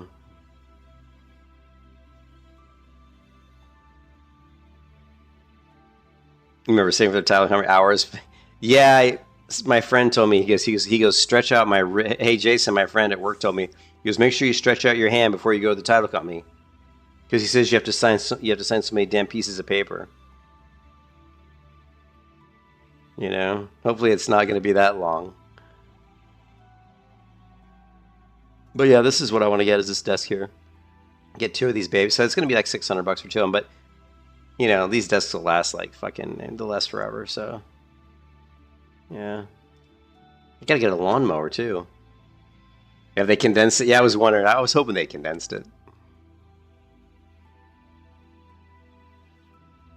Hey, what's up, Lou? How's it going? Buy a signature stamp? Yeah, there you go. It's coming to stamp everything. Cha-ching. Okay, so here's the Project Epoch. We're still looking at... Let's look at the PvP for Project Epoch, because we don't really know what it's going to be like, right? So, overhauled PvP ranks. So, detailed for... Some of the original PvP titles are now available through achievements. The title High Warlord, Grand Marshal, requiring 100,000 honorable kills. Carve your way through countless seasons of war. To ensure PvP gear stays useful alongside new PvE content releases, we'll be featuring PvP seasons, with the release of a new season coming with new PvP gear to reset and a reset to your arena rating, giving existing players new goals to achieve, and giving newer returning players a fresh chance to jump into the action. Some seasons will also come with new features such as new battlegrounds, arenas, and other forms of content. So they are going to have battlegrounds and arenas. With the release of Project Epoch, the server will be in a pre-season stage, just like WoW does it, where Season 1's not starting yet. Waiting the Season 1 a number of weeks later. This is just how WoW does it. This gives players time to level up and get a good feel for the class. During the preseason state, you'll be able to obtain most currencies, but there are preseason rare quality PvP sets to obtain from the only battleground at this time, which is Warsign Gulch. So there's only going to be Warsign Gulch at the beginning. And gearing up, you'll be able to purchase brand new PvP specialized gear from the vendors in Stormwind and Orgrimmar, allow you to use your spoils from Battlefield to armor yourself. These sets of gear include a new stat we call PvP Defense, which reduces your damage taken from other players and those players' pets. Kind of like resilience, obviously. With the release of new PvP seasons, new gear will be available to purchase. Can we,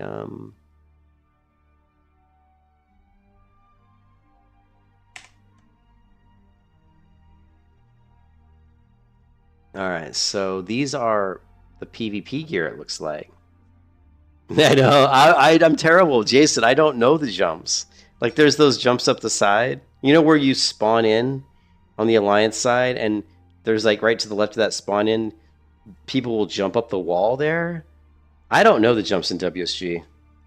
I'm gonna be. I don't even know like what I'm gonna be playing. So I'm either gonna be playing a paladin or a hunter, and the paladin's good for WSG because I can assist the flag carrier because I can give him Hand of Freedom, I can heal him, I can cast Hand of Protection on him, I can hodge people that are chasing him. So a paladin's really good in assisting the flag carrier.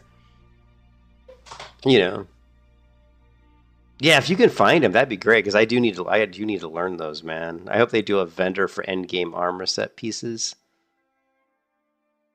Yeah, I don't know what they're gonna. It looks like they got gems, or what is these? What are these emblems? I guess these are probably the trinkets, like these emblem of renewal, emblem of power.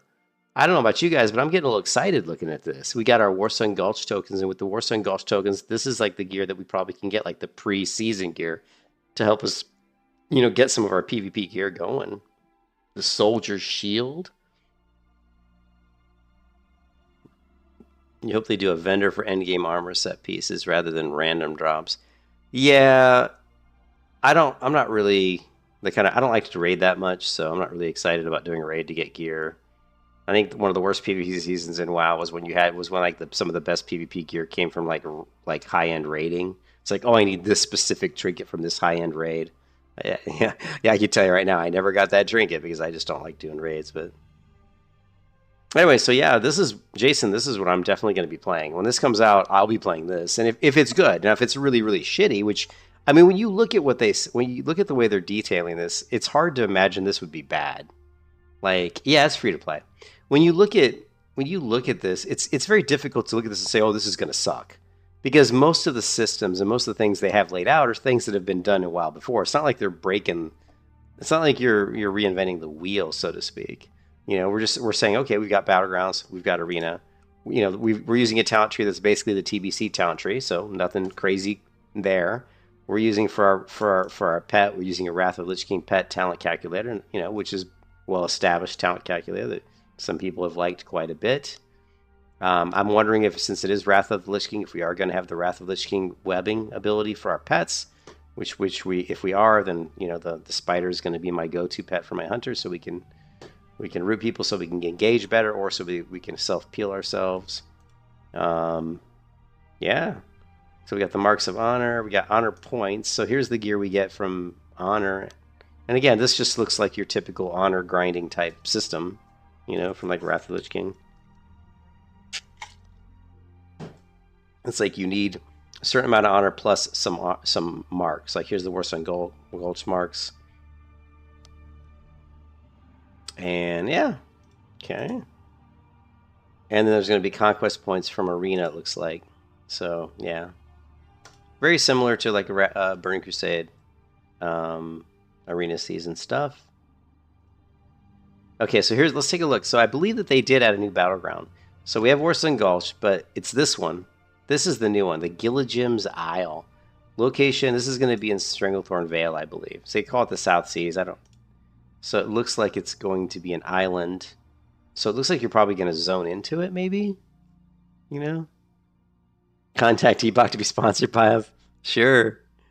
Yeah, but it looks like I'm assuming this is going to be like a zone in, and it's like Eye of the Storm, it looks like. So it's very similar. In fact, it's almost identical to Eye of the Storm, which once again, that's a good idea. Like if you're going to do something, if you're going to like create custom content, try to pick some stuff in the beginning that is that's already been tested and proven to work. We know the Eye of the Storm, not my favorite battleground, but it still is a battleground that's been played and it works. Like it's balanced. It's pretty fun. It's not great. It's not my favorite one, but It's been around. People know there's not going to be any surprises. People know how it works. So you're trying to like launch this game and make sure that everybody likes it in the beginning, and then you can kind of experiment. Then you can start bringing in maybe some stuff that's a little bit different, you know. But don't do all the super crazy stuff in the beginning because you might lose people. So here's the bridge in the middle. And I'm not sure what vantage. This is interesting because there's a middle here which looks different. Let me go back to that. Where was that map again? Oh, here. Oh, so we've got the middle. Oh, okay. So it looks like the middle's wider than Eye of the Storm, which I'm very happy about. And then the bridge is because this is the middle. No, it's not really wider than Eye of the Storm. I like that they got the poles. It's very similar to Eye of the Storm.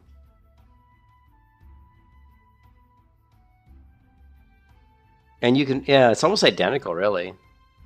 You think that map is, but it's almost identical because you know in Eye of the Storm you've got the slope that comes down the side here. It's almost identical. Like the layout. It's like they took Eye of the Storm and just reworked it. What do you mean you think the map's off? I wonder where this is. So I guess we're just going to be zoning into this. I can't imagine there'd be any other way to get to it. Is this a riff on Gilligan's Island? Yeah, Gilligan's Island. Gilligan's. Yeah, it's got to be. Yeah, it's got to be a kind of a rip off of Gilligan's. Level bracket 40 to 60, 15, 15. I'm not going to read through all this. Gets a mix of capture flag and domination, also known as King of the Hill. The object being the first team to 1,500 points. You can hold so that's pretty much an Eye of the Storm ripoff. And then we've got Warsign Gulch, and that's all we're seeing. World PvP.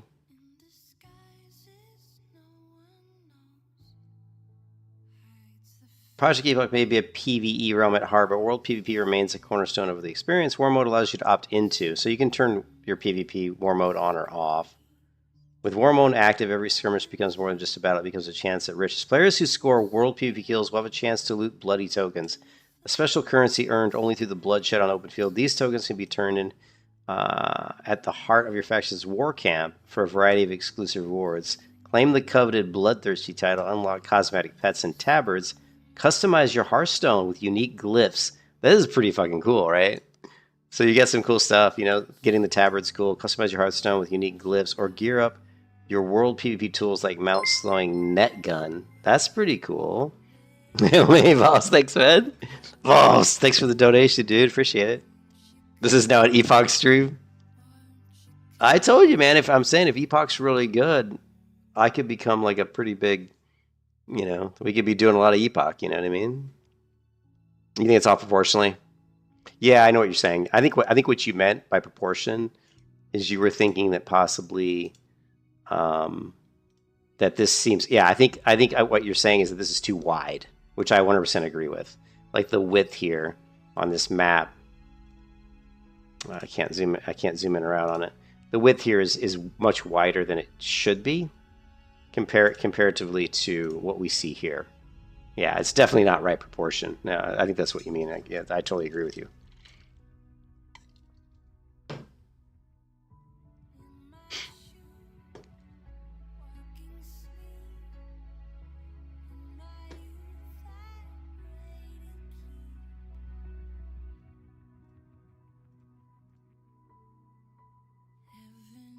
So we got the bloody tokens. We get the Hearthstone. We got Hearthstone unique glyphs. I'm hoping that means that when we use our Hearthstone, we have a different animation. But I don't know I don't know.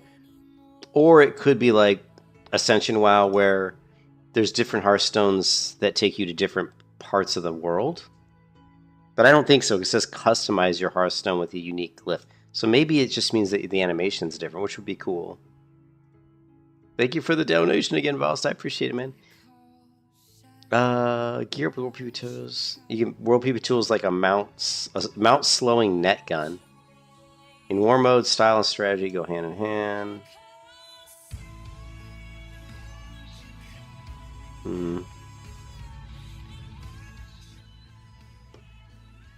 PvP PvPvE at its peak.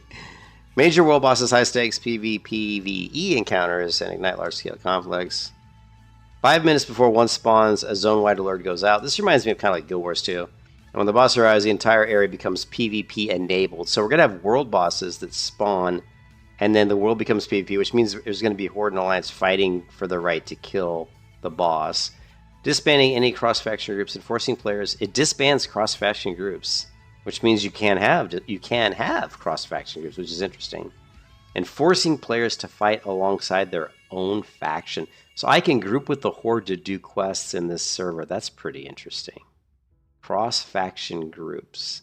That's interesting. I didn't know they had cross-faction. But it forces. But once this event occurs, you're only a faction-based only. If the boss isn't defeated within 2 hours, wow, can you imagine 2 hours? The zone returns to normal. These bosses drop powerful PvE items, but also reward conquest and exclusive PvP gear. So you're definitely going to want to kill these guys to get your PvP gear quicker than you normally would.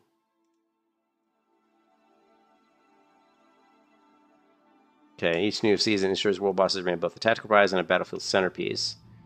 Okay, says that the PvP gear says that the gear updates with the new season, meaning the bosses will drop the next best set of gear with the next season.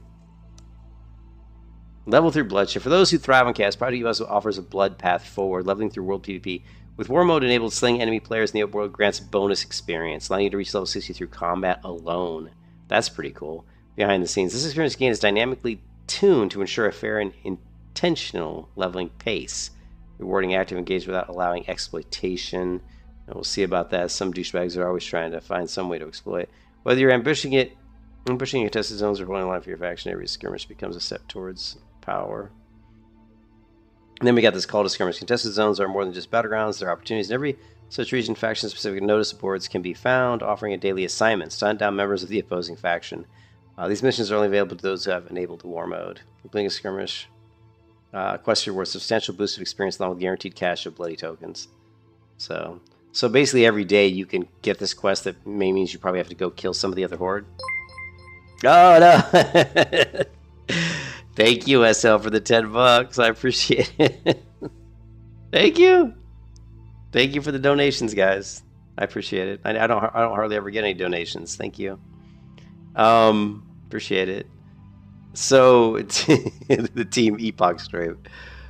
So this would be cool because it'll force you to have to go out and kill some of the opposing factions like every day, just because you're gonna want to get some of those bloody tokens. So it's an extra way to get bloody tokens. Now this reminds me of the retail World of Warcraft. The War Within in retail has these chests like this like gnomish flying rocket flies around and then it lands on the ground and it spawns a chest and the opposing factions can fight over the chest, and whoever wins, whoever opens it first, only people from that faction can loot it.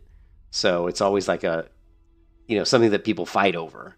And it offers I think it offers bloody tokens as well. So in War Within, bloody tokens are used to buy PvP gear. So this is, again, I like what they're doing with Epoch in that they're using established systems that have already proven to have worked in World of Warcraft. They're just doing it in a way that makes it feel like it's doing like a Classic Plus experience. So, but they're not trying to reinvent the wheel, which I think is really smart. And so there's Volcon. What is this? Because he's normally... Okay, Volcon was an ancient slumbering stone giant. As one of the first major world bosses, Volcon is a true test of strength. So this is one of the world bosses. With his devastating abilities and mystery ability, only well-coordinated groups of heroes can stand a chance against the towering foe. Those who dare to challenge Volcon and emerge victorious will find rewards worthy of his legendary might.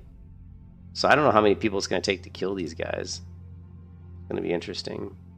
The Hillsbrad Brawl, tension hill reveals have reached a boiling point. At its heart stands the central tower. We all know where this tower is. It's pretty close to, the Horde encampment over here. What is it called? What's the Horde encampment right there called? I can't. My brain's not working anymore. But whichever faction seizes the tower gains access to an exclusive vendor offering limited time good as well as 10% experience boost. That's cool. That's really cool. So this is a zone-based control point. Now this is something that we had in the Burning Crusade with the quest givers in Nagrand, right? So no, this is by South Shore, yeah. So in Nagrand, remember there was that thing in the middle, and you had to go through an event to take over the towers or whatever to like control that. But once you control that, then your faction could access the NPCs there. So again, I think this is really cool. It's right next. There's two. The smart thing about this is it's located kind of in between an alliance and a horde flight path. So that's really good. So it's very quick. Yeah, there are two, but I mean I can just tell by the picture. I mean I can tell by the picture which one this one is, right? Like.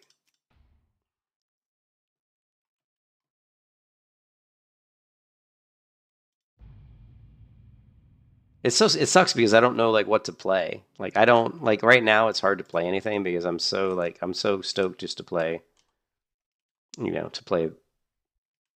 um to play that. I think I'm going to continue playing this character here because she's pretty cool for now, right? But if you go to Hillsbred Foothills, it's this tower right here. See this tower that my cursor on? This is the one. I mean, there's these towers here and here, but this has got to be it because this is really kind of stationed in between an Alliance flight path and a Horde flight path. It's almost right in the middle. The Horde are a little bit closer. But this one to me is the one that I think is pictured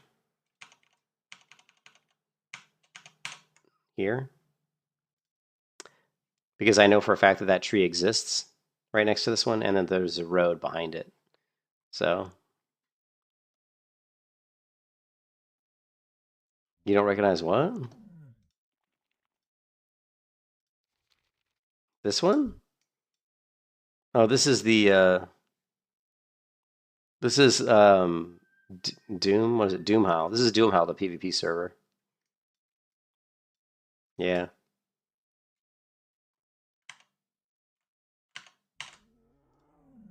So that's cool. I think that's neat. The Hills Red Brawl. It's nice because you get the bonus. You get the 10% experience boost. That's going to be key, right? Getting that experience boost. So that's going to be big. And then there's a Game of Towers. Now this one is in Eastern Plaguelands.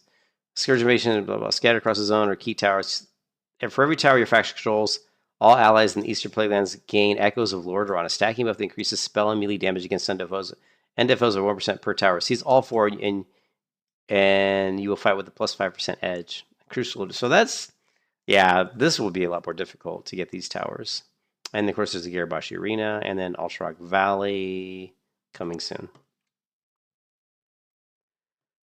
Yeah, so lots of cool stuff. The arenas, we're going to have the Runes of Lordaeron. We got the Scarab Pit. Scarab Pit. Is that new? I don't ever remember playing... I don't ever remember doing this battleground before. Is this new? Once Entombed. It's located in Silvis. Yeah, I'm not familiar with this arena. And I don't know if this is like a new one that they've added, but it must be because I'm not really familiar with this arena map.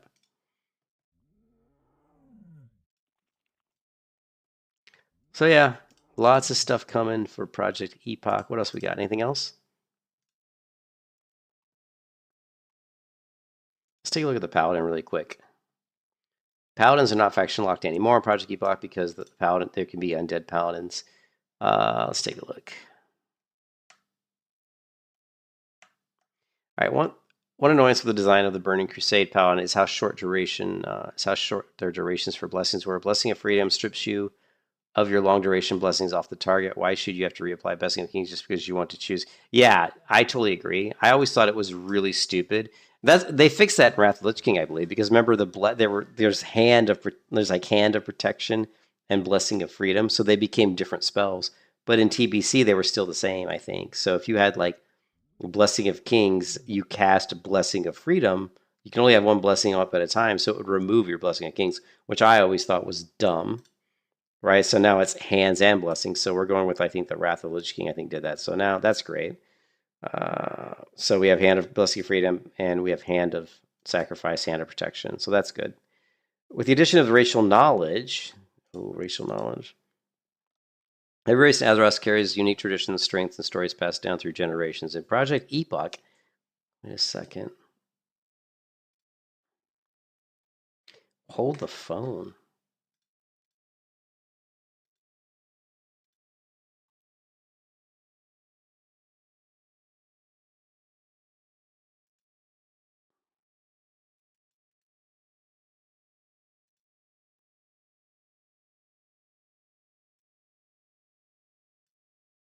Racial speed.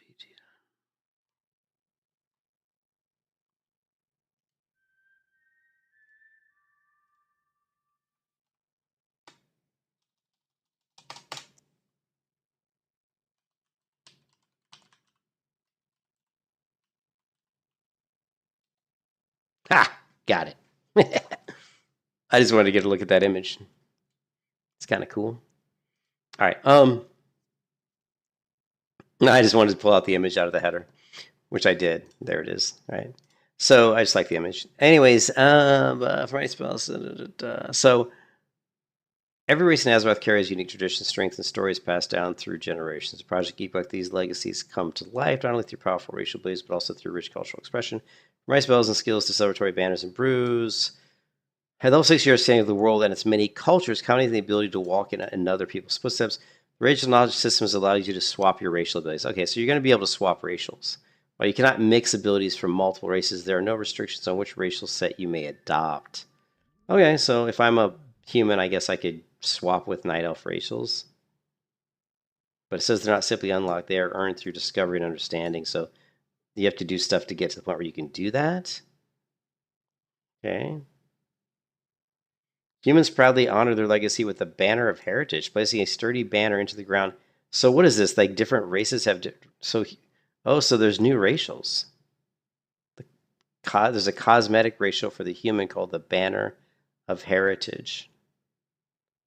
And then humans have these racials. The dwarf have these.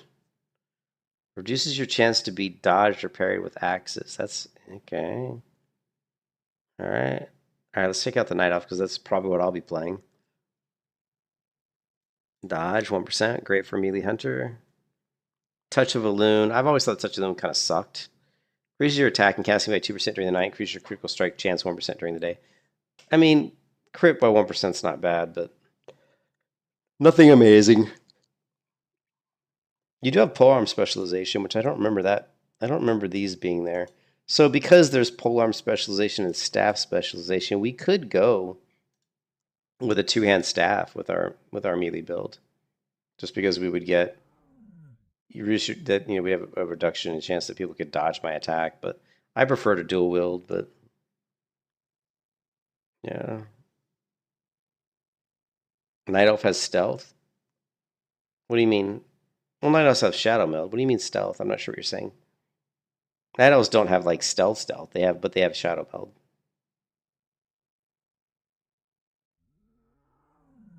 Well, they gave gnomes sword specialization.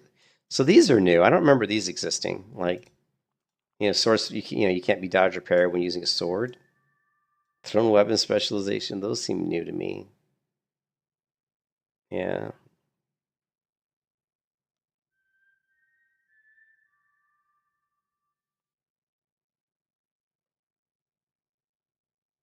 Yeah. So basically, what it is if you're a night elf and you're like a rogue, for example, like your stealth, when you're stealthed as a rogue as a night elf, you have a slightly better stealth rating than people who are not night elves.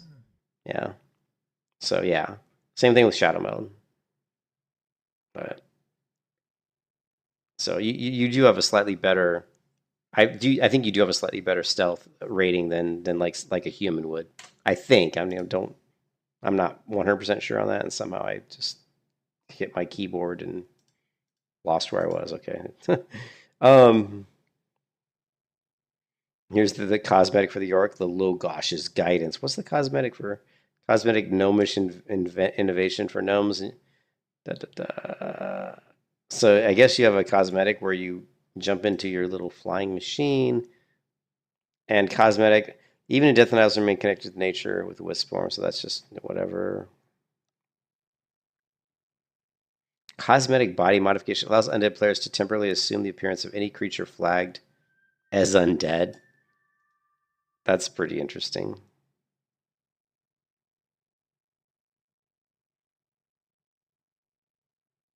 So sword specialization as a paladin. So you definitely want to be using a sword if you're going with with an undead paladin because you're going to get that slight benefit.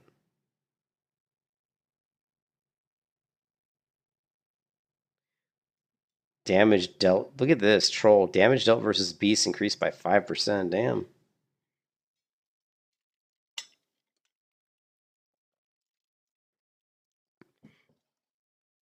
Yeah, I don't really know how it works either, Blue. But interesting.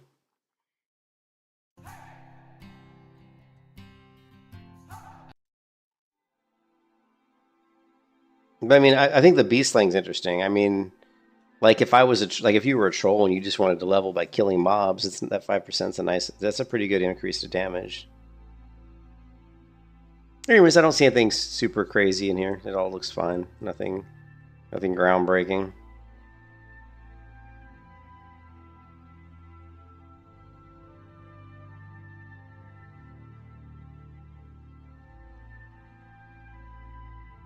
We got the Dead Mines, we got Wailing Caverns, we got the Glitter Murk Mines, which is a new dungeon. And we got Buried Hold, which is also new, right? So these are like a lot of the new dungeons. They're reworked dungeons. And the raids, we got Nixie's Lair, Molten Core, and Oldham.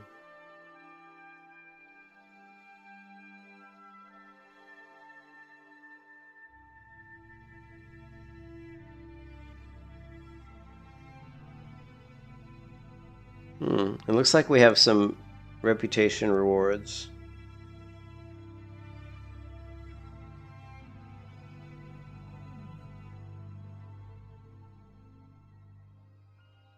Ravasaur trainers. Look at this. The Whistle of the Venomhide Ravasaur. Yeah.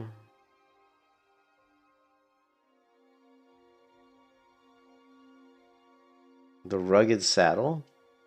Increases mount speed by 5%.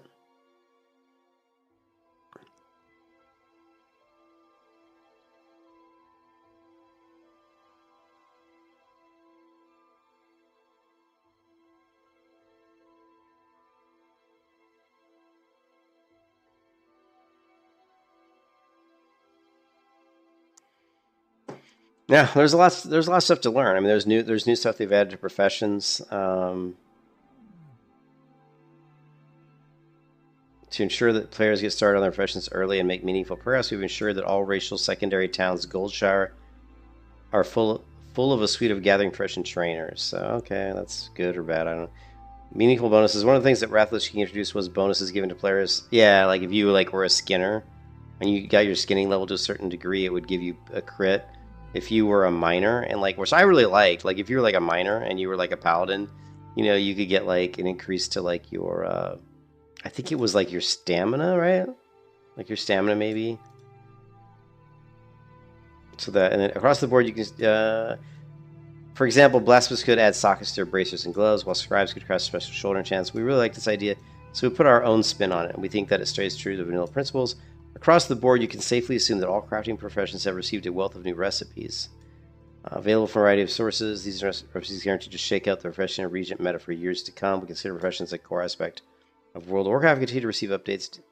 Okay, and then every profession, including secondary professions, has received a new set of profession-specific quests. You'll be able to find these quests across, or you'll be able to, you'll find these quests across these skill ranges all across the world. Additionally, there is a lengthy capstone quest with a unique reward for each profession. Completing all quests in this category awards you a title appropriate to your chosen craft, and you can flex your stats as an experienced enchanter or blacksmith to all around you. So,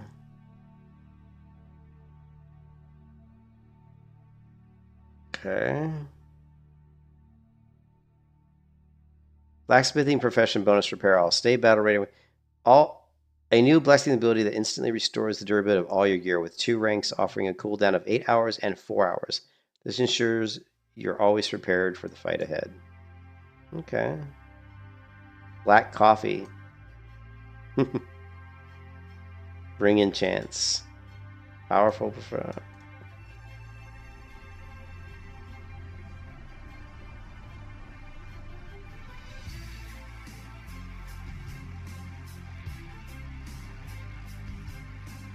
Look at this. Classic first aid.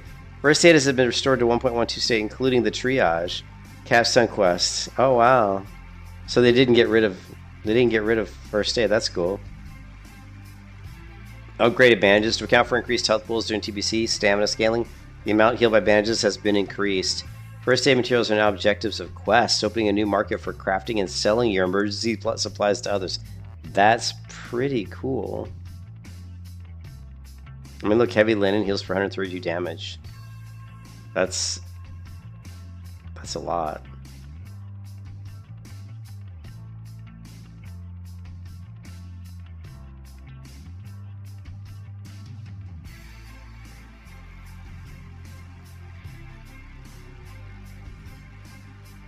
Look, you can make a saddle to make for increase your mount speed.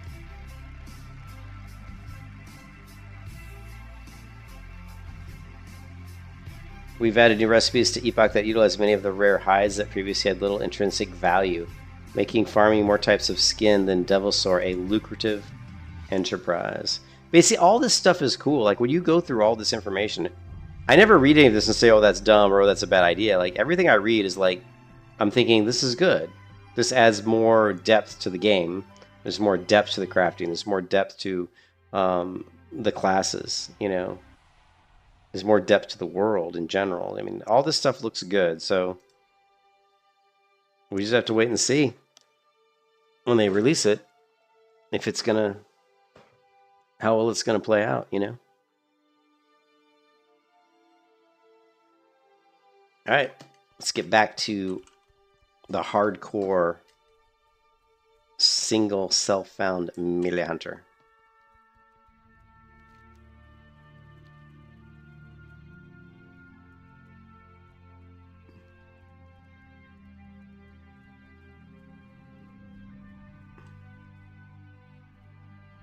Yeah, exactly. I know. What don't? I mean, it's like I'm buying. You know, we just bought a house, and then I told you guys, my company's, you know, my team at work, been working on a reload of our project for over a year and a half, and it's like we're down like the last 4 weeks, so I'm like in total crunch mode at work. So trying to buy a house and trying to get this project done at the same time has been incredibly stressful for me. Like, I've had many days where I've been super stressed out, like very stressed out. In fact, today I left work early because I had a massive migraine headache, and it was killing me. And I lied down, so I actually went and lied down in bed from like 5 to like 7 because my head hurt so bad. Luckily, it kind of went away. It's still, I can still feel the pain in the back, but it was just stress, man, just stress. So, but the two biggest stress points I have are this project we've been working on for a year and a half and trying to get this house deal done. So they're both about over with, and they're both going to be over with right around the time. Well, the house will be done with by the 5th, really. I mean, mostly, but most of these things, these two things are pretty much over with by the time Project Epoch comes out. You know what I mean? So I'm going to have this nice weight of stress and stuff lifted off my shoulders at the same time we're going to be able to play Project Epoch. Yeah, I mean, I've always used WoW as my own personal, you know, therapist, right? That's how I relax. That's how I wind down, is to play World of Warcraft. You know, that's always been that way. So we need to just keep skinning, though. We need to keep skinning. I just immediately went into light feather farming mode because I did it so much on on the anniversary servers, but we don't need light feathers on this server because we can't use the auction house in this character, so we just need to go kill mobs we can skin. I haven't really been doing any quests in this character because I'm so low level and I'm so underpowered, but we could start doing a few quests here.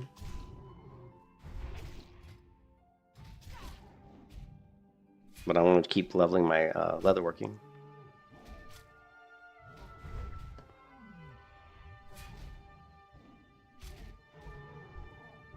I mean, as you can see, we got our first weapon yesterday from the chest. First time we got a weapon.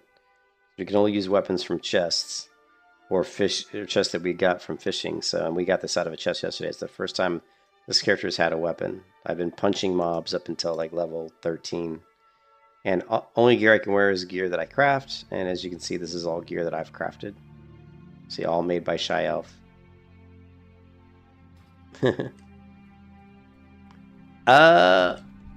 Yeah, it's Reshade. See, I'm using Reshade, which is an external program you install. This is what WoW normally looks like. I mean, it just looks really washed out, right?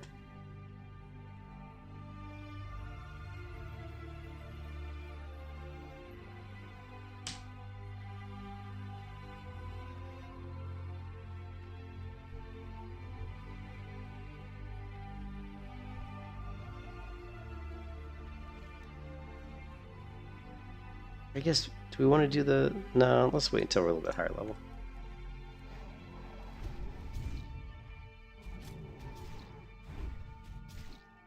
Yeah, it's called Reshade.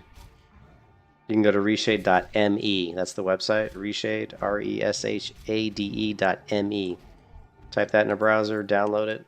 You'll have to install it and point it towards your WoW executable.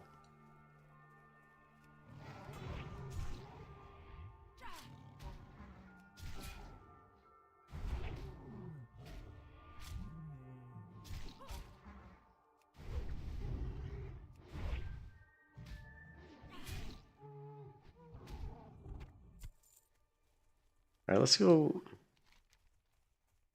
We could do Baushala Run. We could do that quest. We need to keep getting leather. We need to keep getting leather. The key to making this character a little bit stronger right now is just crafting higher level, higher level leatherworking items. Because if you look at the items I've crafted, it's only like level 7, level 7, level 10. So we should be able to get some better items that are... I'm not sure what the level jump is for the next set. It might be too high, though. It might be like 18 or something. One of the downfalls of the vanilla WoW crafting system is there's not a lot of gear, really, that can be crafted. It's like, oh, you can make level 10 gear, and then the next time you make is like level 16 or something. It's like, what happened to all the levels in between?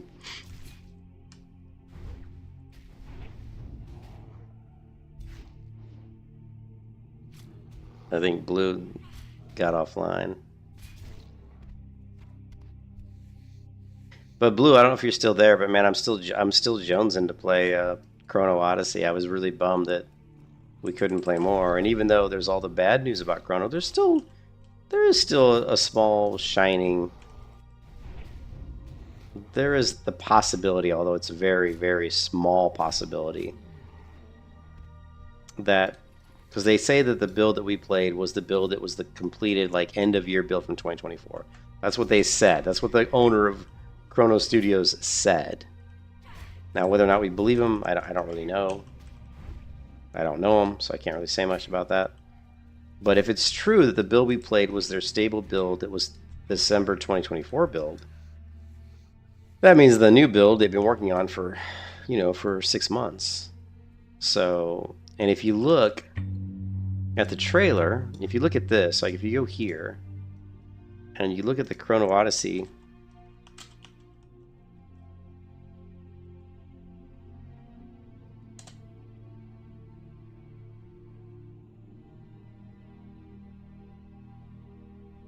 there was the one trailer that was like really long. This one.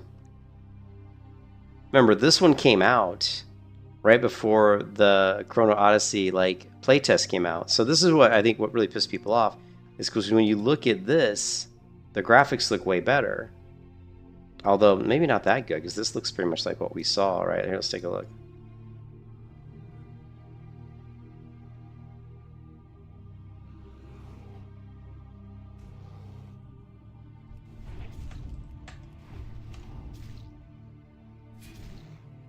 I mean, really, this pretty much looks like what we saw. I mean, when I played the game, this is what my game looked like. I don't think it looked that much different.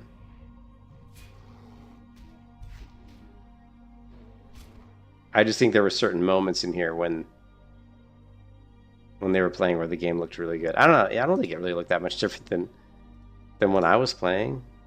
Let's see.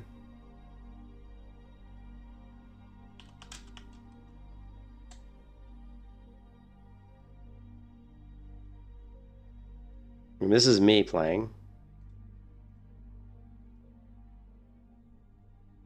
It looks a little more, I will say it doesn't look as good. My version does not look as good. Oh, of course we got the floating horses in the sky.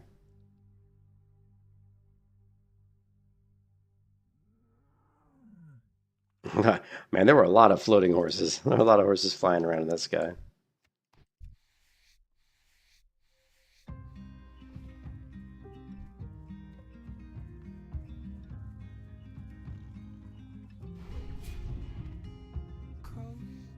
Yeah, the horse taming was fun, right? Yeah, that's my life. She has a way like a gold. Ooh, does she know that we bleed the same? Ooh, don't wanna cry, but I break that way.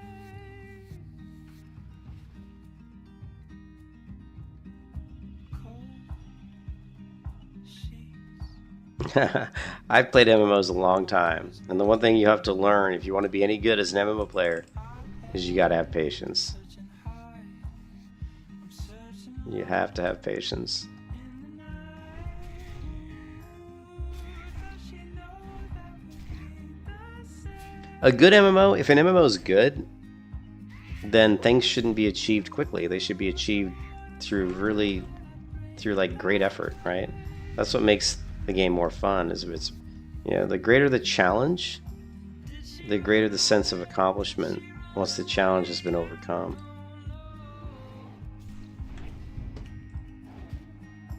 If she ran away, come back home. Just come home.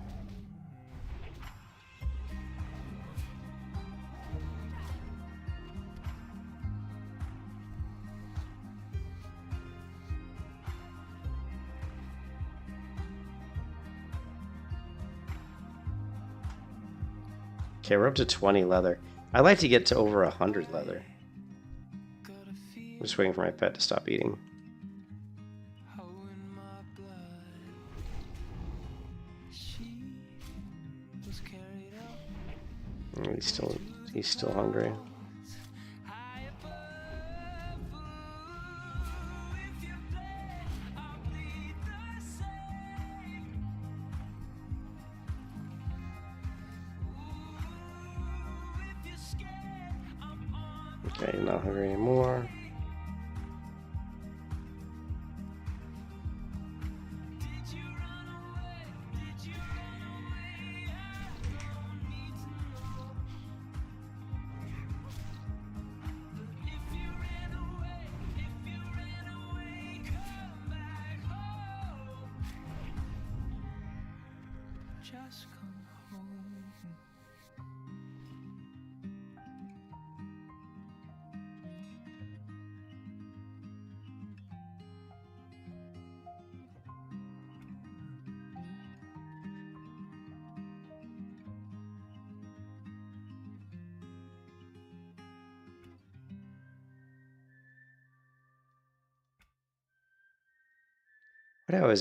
Why do I always get my XYZ wrong? God. I always do. I don't know why.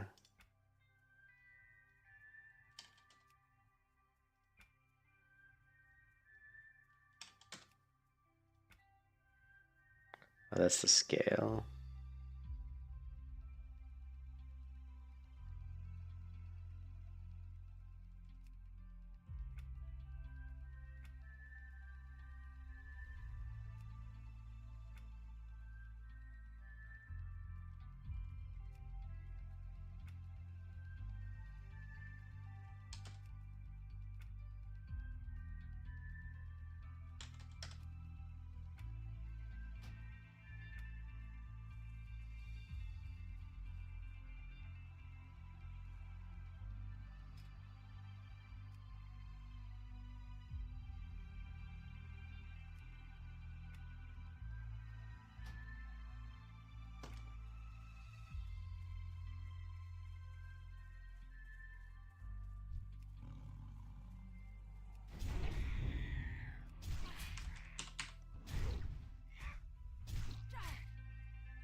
Oh, we got Shadow Claw, the rare.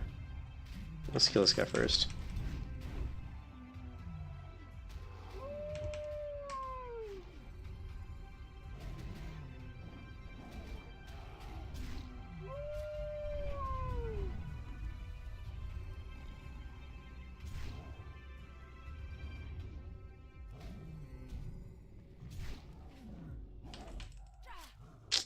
Damn. He's probably gonna kill my pet.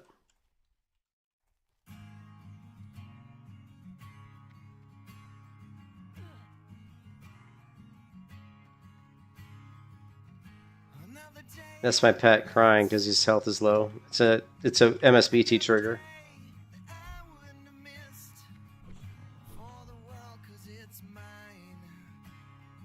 The guards killed him. Did you see that? Shadow Claw came all the way down here trying to kill me, and the guards killed him. It's an MSBT trigger I have. When my pet's health gets low, it goes off. Let's see. Right here. See right here?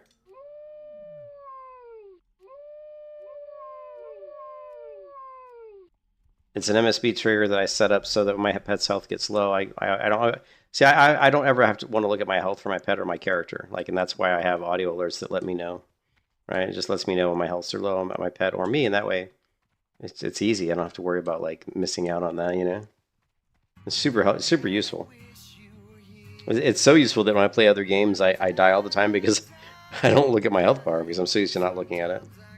Like when I was playing Chrono Odyssey, there were times when I would die because I just had no idea my health was that low. Because I get so used to having the sound effects, the alerts.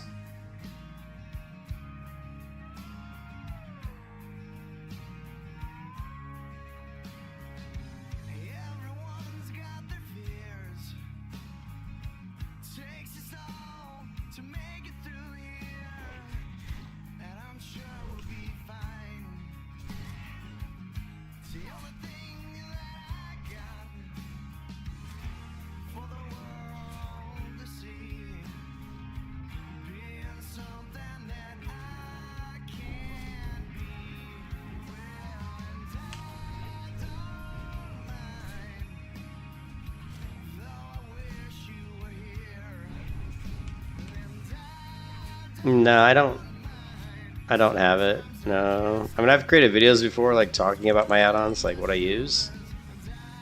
But yeah, I don't.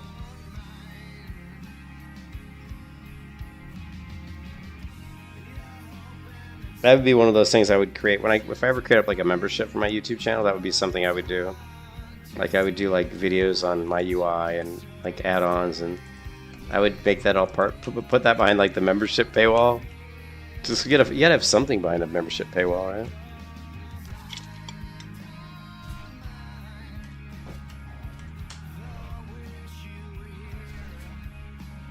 I haven't seen Jawbone lately. Jawbone's the guy who comes into my stream once in a while. He's donated more to me than anybody. He's like the nicest person. He's donated hundreds of dollars to me. And he always said that if I did a membership, he would join. He's like, if you did a membership, I'll join your membership. I'm like, man, I'm like throwing money away that I don't have, but I don't have the time. I don't always like, I'm too lazy. Like, I don't even know how to set up the membership. I mean, I wouldn't know like what to offer behind the paywall. Like, what am I going to give people for being members? You know what I mean? Anything you do does require some effort. You got to take the time to do stuff. I did see, I mean, I have seen other YouTubers start to do memberships a lot more, and I've seen stuff like Wolfart Gaming, where like he would release stuff on his channel. Like you'd see like advertisements on his YouTube channel that would say, hey, here's a video for this or this, but you know, it's membership, members only. Like you couldn't, like, you know, he'd be like, oh, a live stream coming up, but only members could actually see it, you know. And you can do that. Like if you go into YouTube, I think you can make videos visible only to members. I believe. Let me see if I can look at that real quick. Let's see. Great.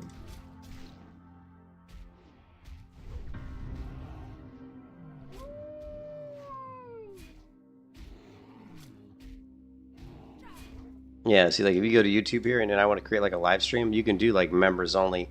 But I think members only right now is people who have joined my YouTube channel. So I don't think it's like people who are on a membership, right? I don't think I'd have to look.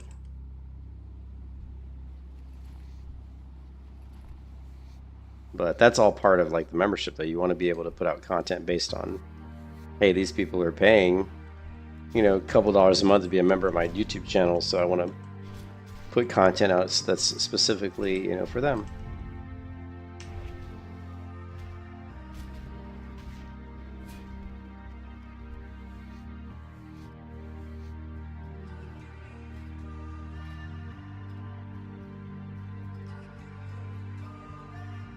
My pet's my best friend. My pet just became my best friend, I think.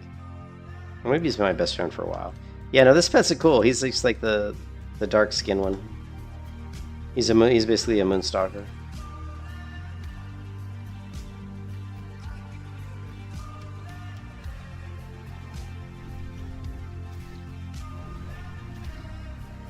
Cheaper than Spotify. Yeah, I never use Spotify. All the music I listen to when I'm at home it comes from YouTube.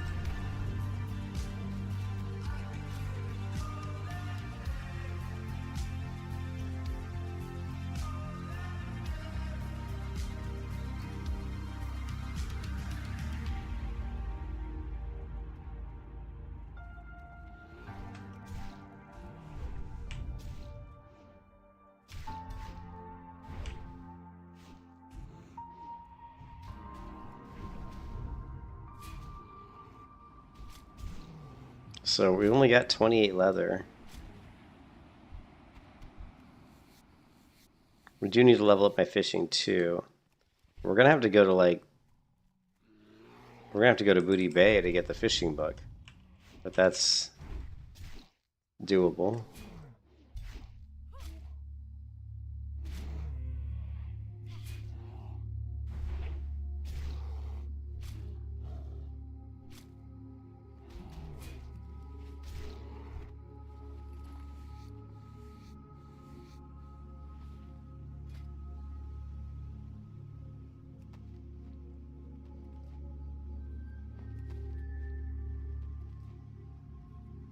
Oh, the other thing though, I get leather though from the fishing crates. Let's see if we can find some fishing nodes.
We do need to get our wolf pet, but we have to go all the way to Stormwind. We have to go all the way to Westfall to get it, but I do like wolves because they're tankier than cats. So we'll probably get our wolf pretty soon. Great to meet you. What can I get for you today?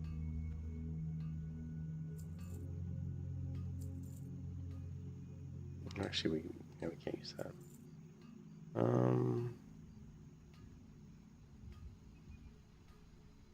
See you soon.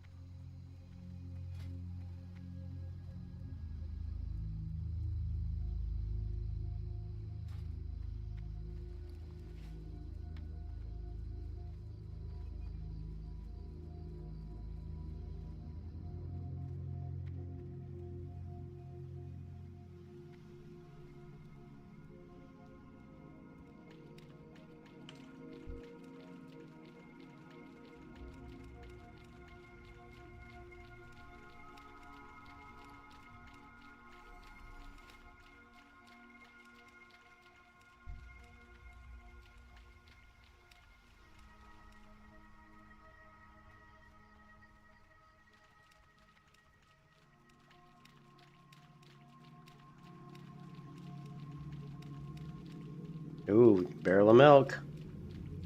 We need some mana drink, and we can only drink. We can remember we can only drink stuff we find in barrels. So this is good because I just gave us something that we can drink.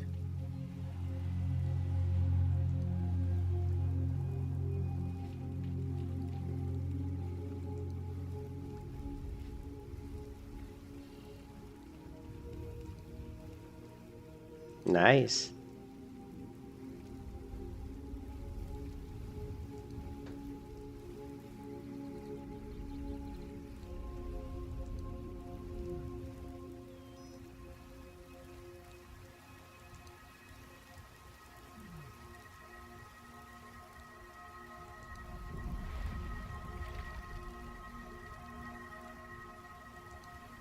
Yeah, we're gonna be looting any kind of food crates and barrels we can get, and then of course there are a few weapon crates. I mean, it'd be nice if we could get a better weapon, and we will eventually.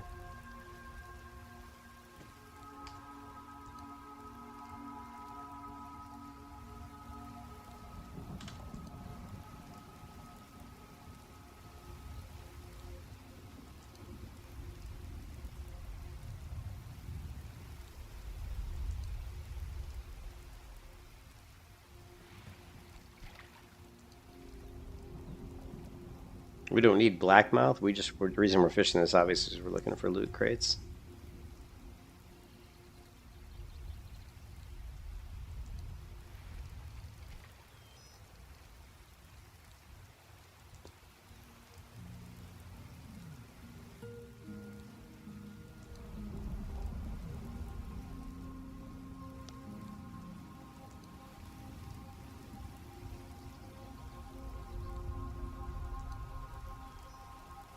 Yeah, you can find them in wetlands, dark shore. Yep.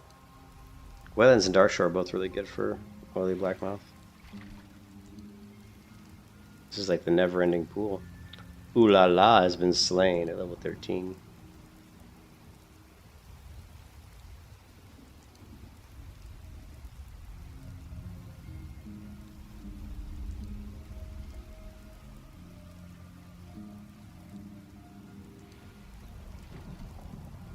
Alright, so no crates.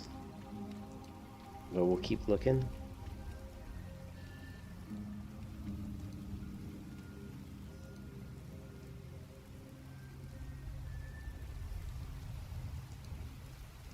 Yeah, I don't like Westfall. I don't like the way it looks. I don't like the bright orange colors. They don't look good on my screen, I don't think. I try to stay out of Westfall as much as I can. Dark Shore is my favorite zone in the game. Like this zone to me is like the best looking zone in vanilla. I love the skyline, the beach, everything. I love Dark Shore. I think it's my favorite zone.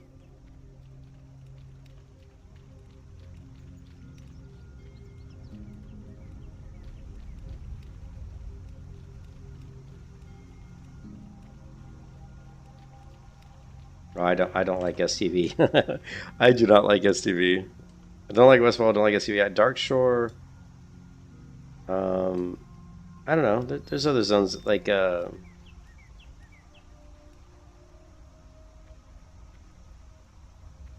see. I like Winter. I like Winter Spring. Ashara is really cool looking. Ashenvale is okay.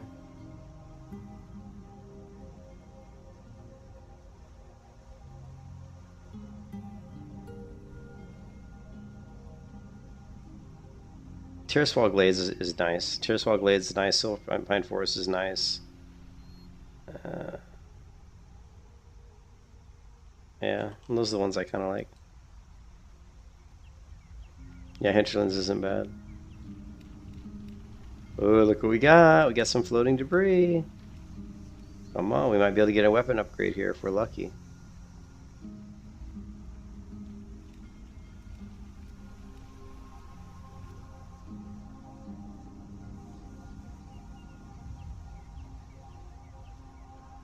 Might be able to get a weapon upgrade. Or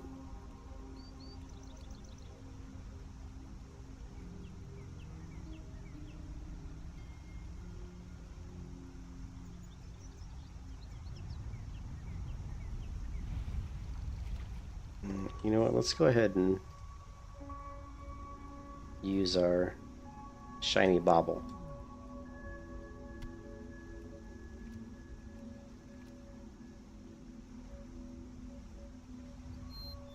I actually, it's funny. Most people don't like Silthus. I actually kind of like Silthus. Man, we didn't get shit. We got,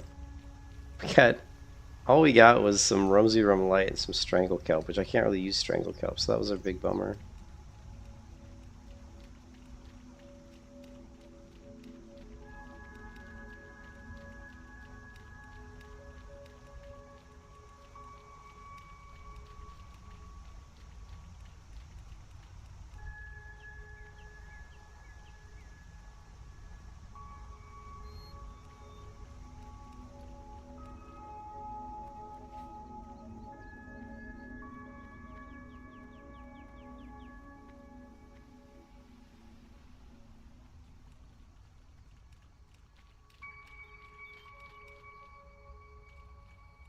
Giant clam. It's just gonna be meat.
I want to make sure I'm using that add-on. I'm supposed to use the add-on, so let me ensure that we're using that.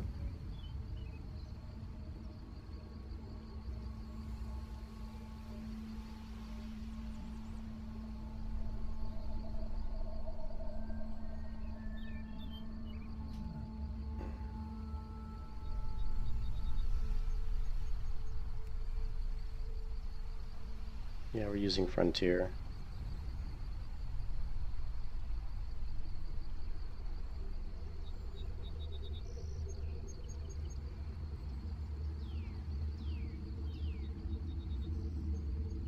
We're using, where's my, yeah, okay, good, we're good. We're good. Just want to make sure we had Gatherer.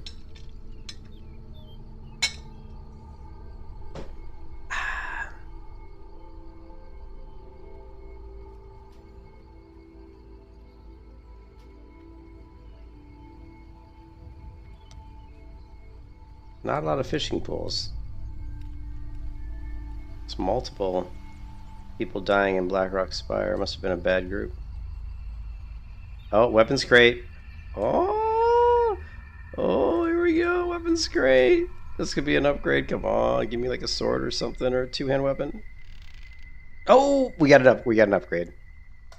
We just got a big upgrade. Look at that. Oh, we went from, that's a big upgrade, 2.1 damage per second to 7.1 damage per second. That's a huge upgrade. Do a little dance. Big upgrade. That's what we wanted. I mean, staff's gonna be one of our, oh shit, I guess we'll try to kill this. Let's use my dagger for this guy. Yeah, it's a big upgrade. I did train staff, yep. Because I knew staff was one of the... Staff is one of those items that's one of the more common ones you get from weapons crates, and the more common... It was a, yeah, it's a more common drop from like chests and stuff. Stabs are fairly. I don't know why you see a lot of stabs. So I trained stabs in Darnassus pretty early on, just on the hope that I would get one. And we just did. And that's really big because stabs are, because it does way more damage. I mean, look at that, 7.1 damage per second. It's like 3 times the amount of damage as my dagger. I shouldn't have been killing that mob. That was just me being stupid. We're still looking for fishing pools. I don't know why we're not seeing any. Usually there's a few more here. What's my hearth at? That's probably not in.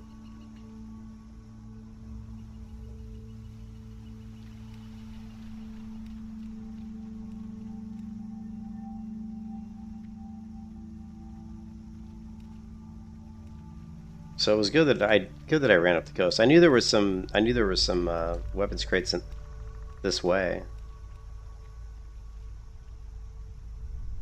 So that was really cool.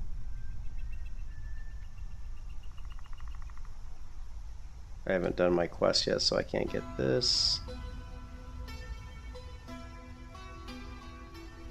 Man, no fishing nodes at all. Like, really surprising.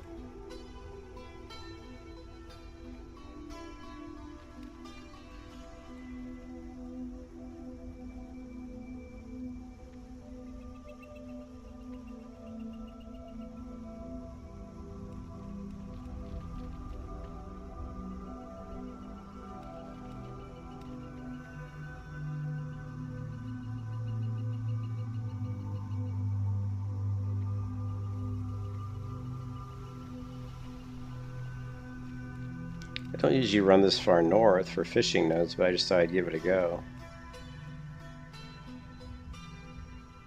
Here, I'm just going to go up to here and then turn around.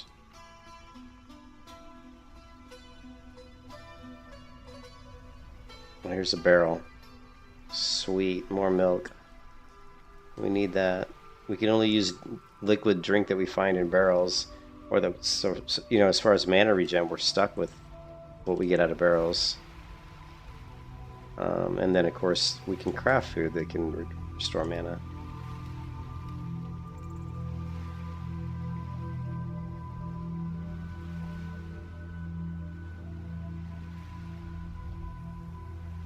That's weird.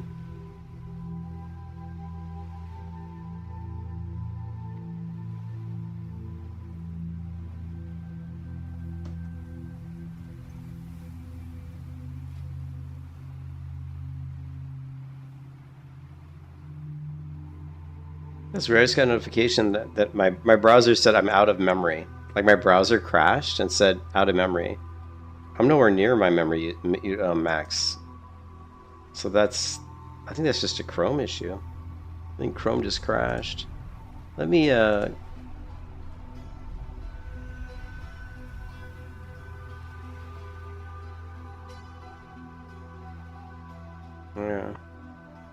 I mean, my memory usage is literally only 24%.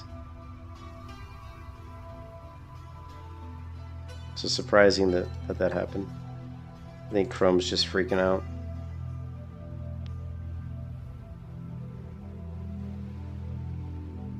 Yeah, it's got to be Chrome. It's certainly not my computer. It's got plenty of memory.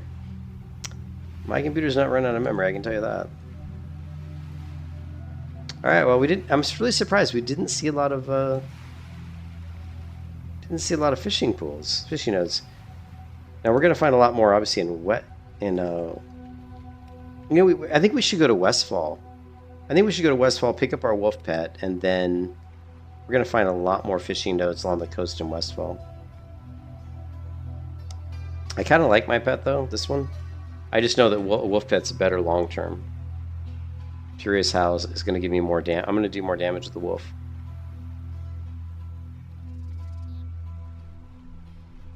Is there a Chrome update? That could be it. That could be it. Let me take a look and see if it's outstanding.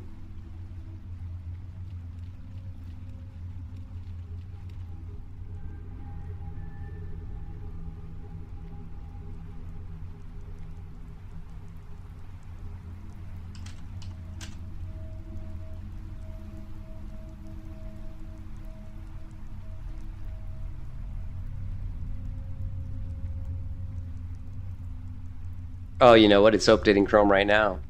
It's actually... Look, it's actually updating Chrome right now, which is probably why it did that. Now I need to relaunch Chrome. Which I don't want to do right now because I'm streaming. Yeah, there's a Chrome update. That good call. Yeah, good call. That's probably why it freaked out.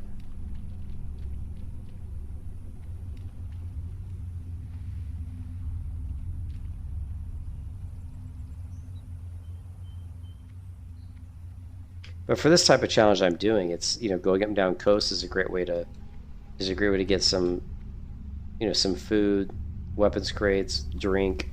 Because that's the only thing I can use is stuff I find. I can't use anything I find off an enemy. I can't use gear or food or anything that drops off of enemies. Other than the food to craft food, you know what I mean? Like if I kill a clam and he gives me clam meat, I can cook that up and eat it. But I can't use like gear or anything like that. So I keep saying that in stream because I don't know if anybody's in the stream that is not aware of what we're doing with this particular character.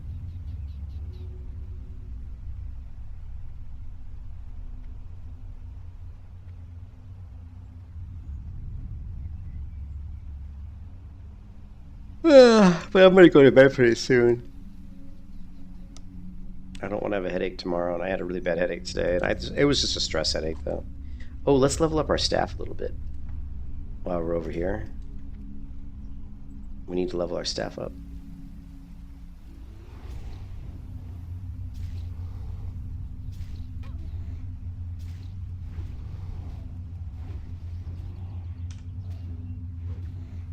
What kind of speed have we got on this one? 3.1, okay. It's not bad. Yeah, the coast of Westfall will be good because there's going to be a lot more fishing nodes. Yeah, a lot more fishing nodes. Yeah, Stone Talon Mountains got the best fishing in general for fishing, for floating wreckages. But we're too low level to do that.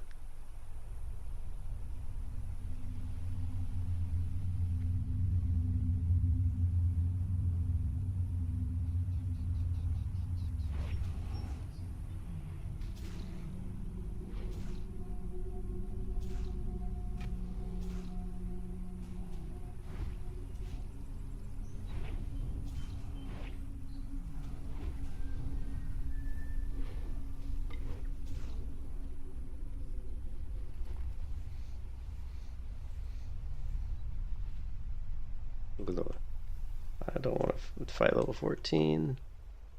No, thank you.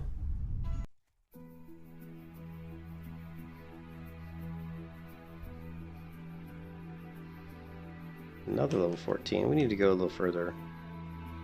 A little closer to home.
Oh yeah, I played tons of Warriors in a while.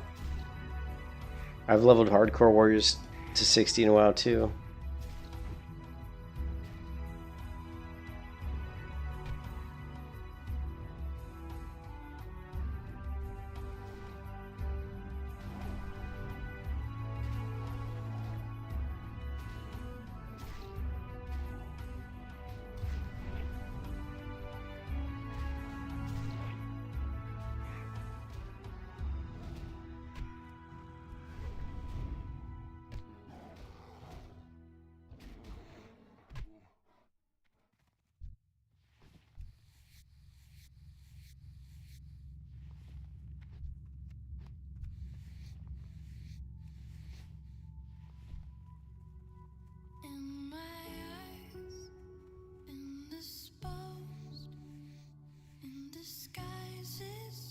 Yeah, they're annoying when they run for sure.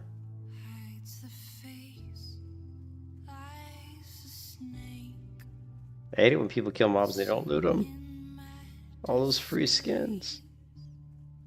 boiling heat, summer stench. Neath the black, the sky looks dead. Call my name through the cream, and I'll hear you scream again. Black hole sun, won't you come and wash away the rain? Black hole sun, won't you come? Won't Yeah. you come? It always stinks when you can't skin as a hunter. Like, you always feel like when you're a hunter, you should be able to skin, you know? I always thought that... I think one of the... What I would do with Classic Plus, which I don't know if I would... I mean, to me, it just feels like...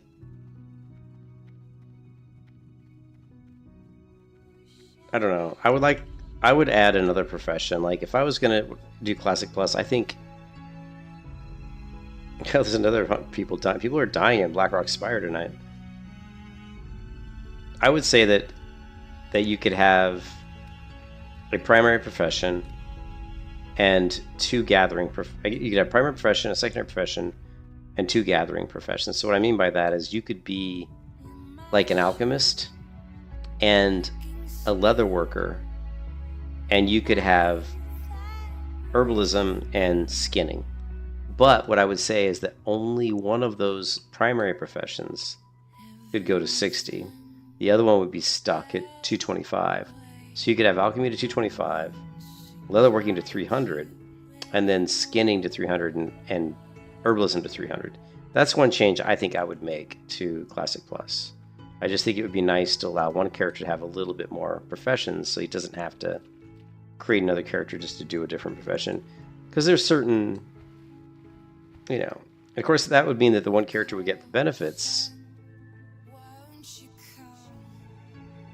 Like, you know what I mean? Yeah, and I'm just, but I mean, you wouldn't get like, it just would be cool. Like, think about it, like you could use like engineering stuff up to like 225 maybe, or maybe you could do engineering to 300, and then you could do like, I don't know, you could do like alchemy to 225 or something. I don't know. I just think it would be better, personally. I think it would be better, so.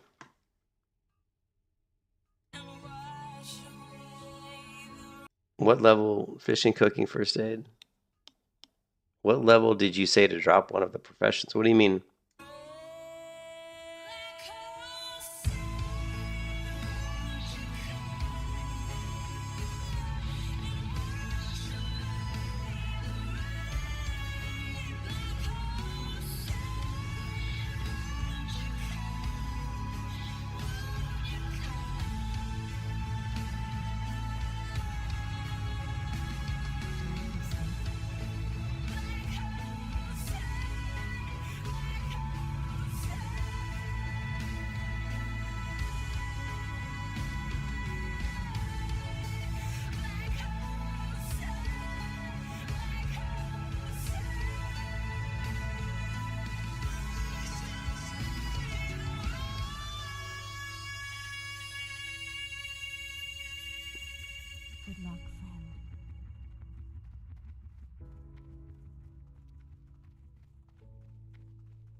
Ishnu Allah.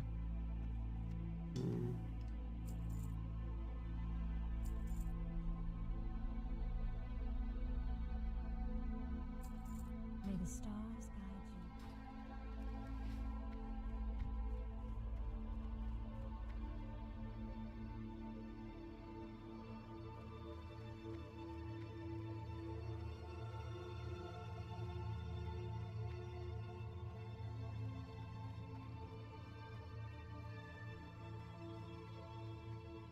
All right, I think I'm gonna go to bed. I think I'm gonna stop here. I'm gonna stop here. But when I come back on this character, we'll go to Stormwind because I do want to pick up my wolf pet, and then we continue farming. You know, like fishing, leatherworking, and you can see I've got the full like. We've got the full like hand stitch.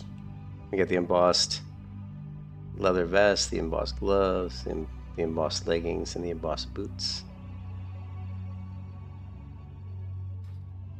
I did kind of want to see what the next ones are, but anyways, I'm gonna go for now. I'll catch you guys later. Thanks for the donations again. I appreciate it. Yeah, I just want to get some sleep tonight because I had a bad headache this day, and I don't want to have a headache tomorrow when I'm working. So I will catch you guys next time. No problem. Thank you. I appreciate it. I know I got a lot of work to do tomorrow, so I need to get some sleep. And I will catch you guys in the next one. Peace out.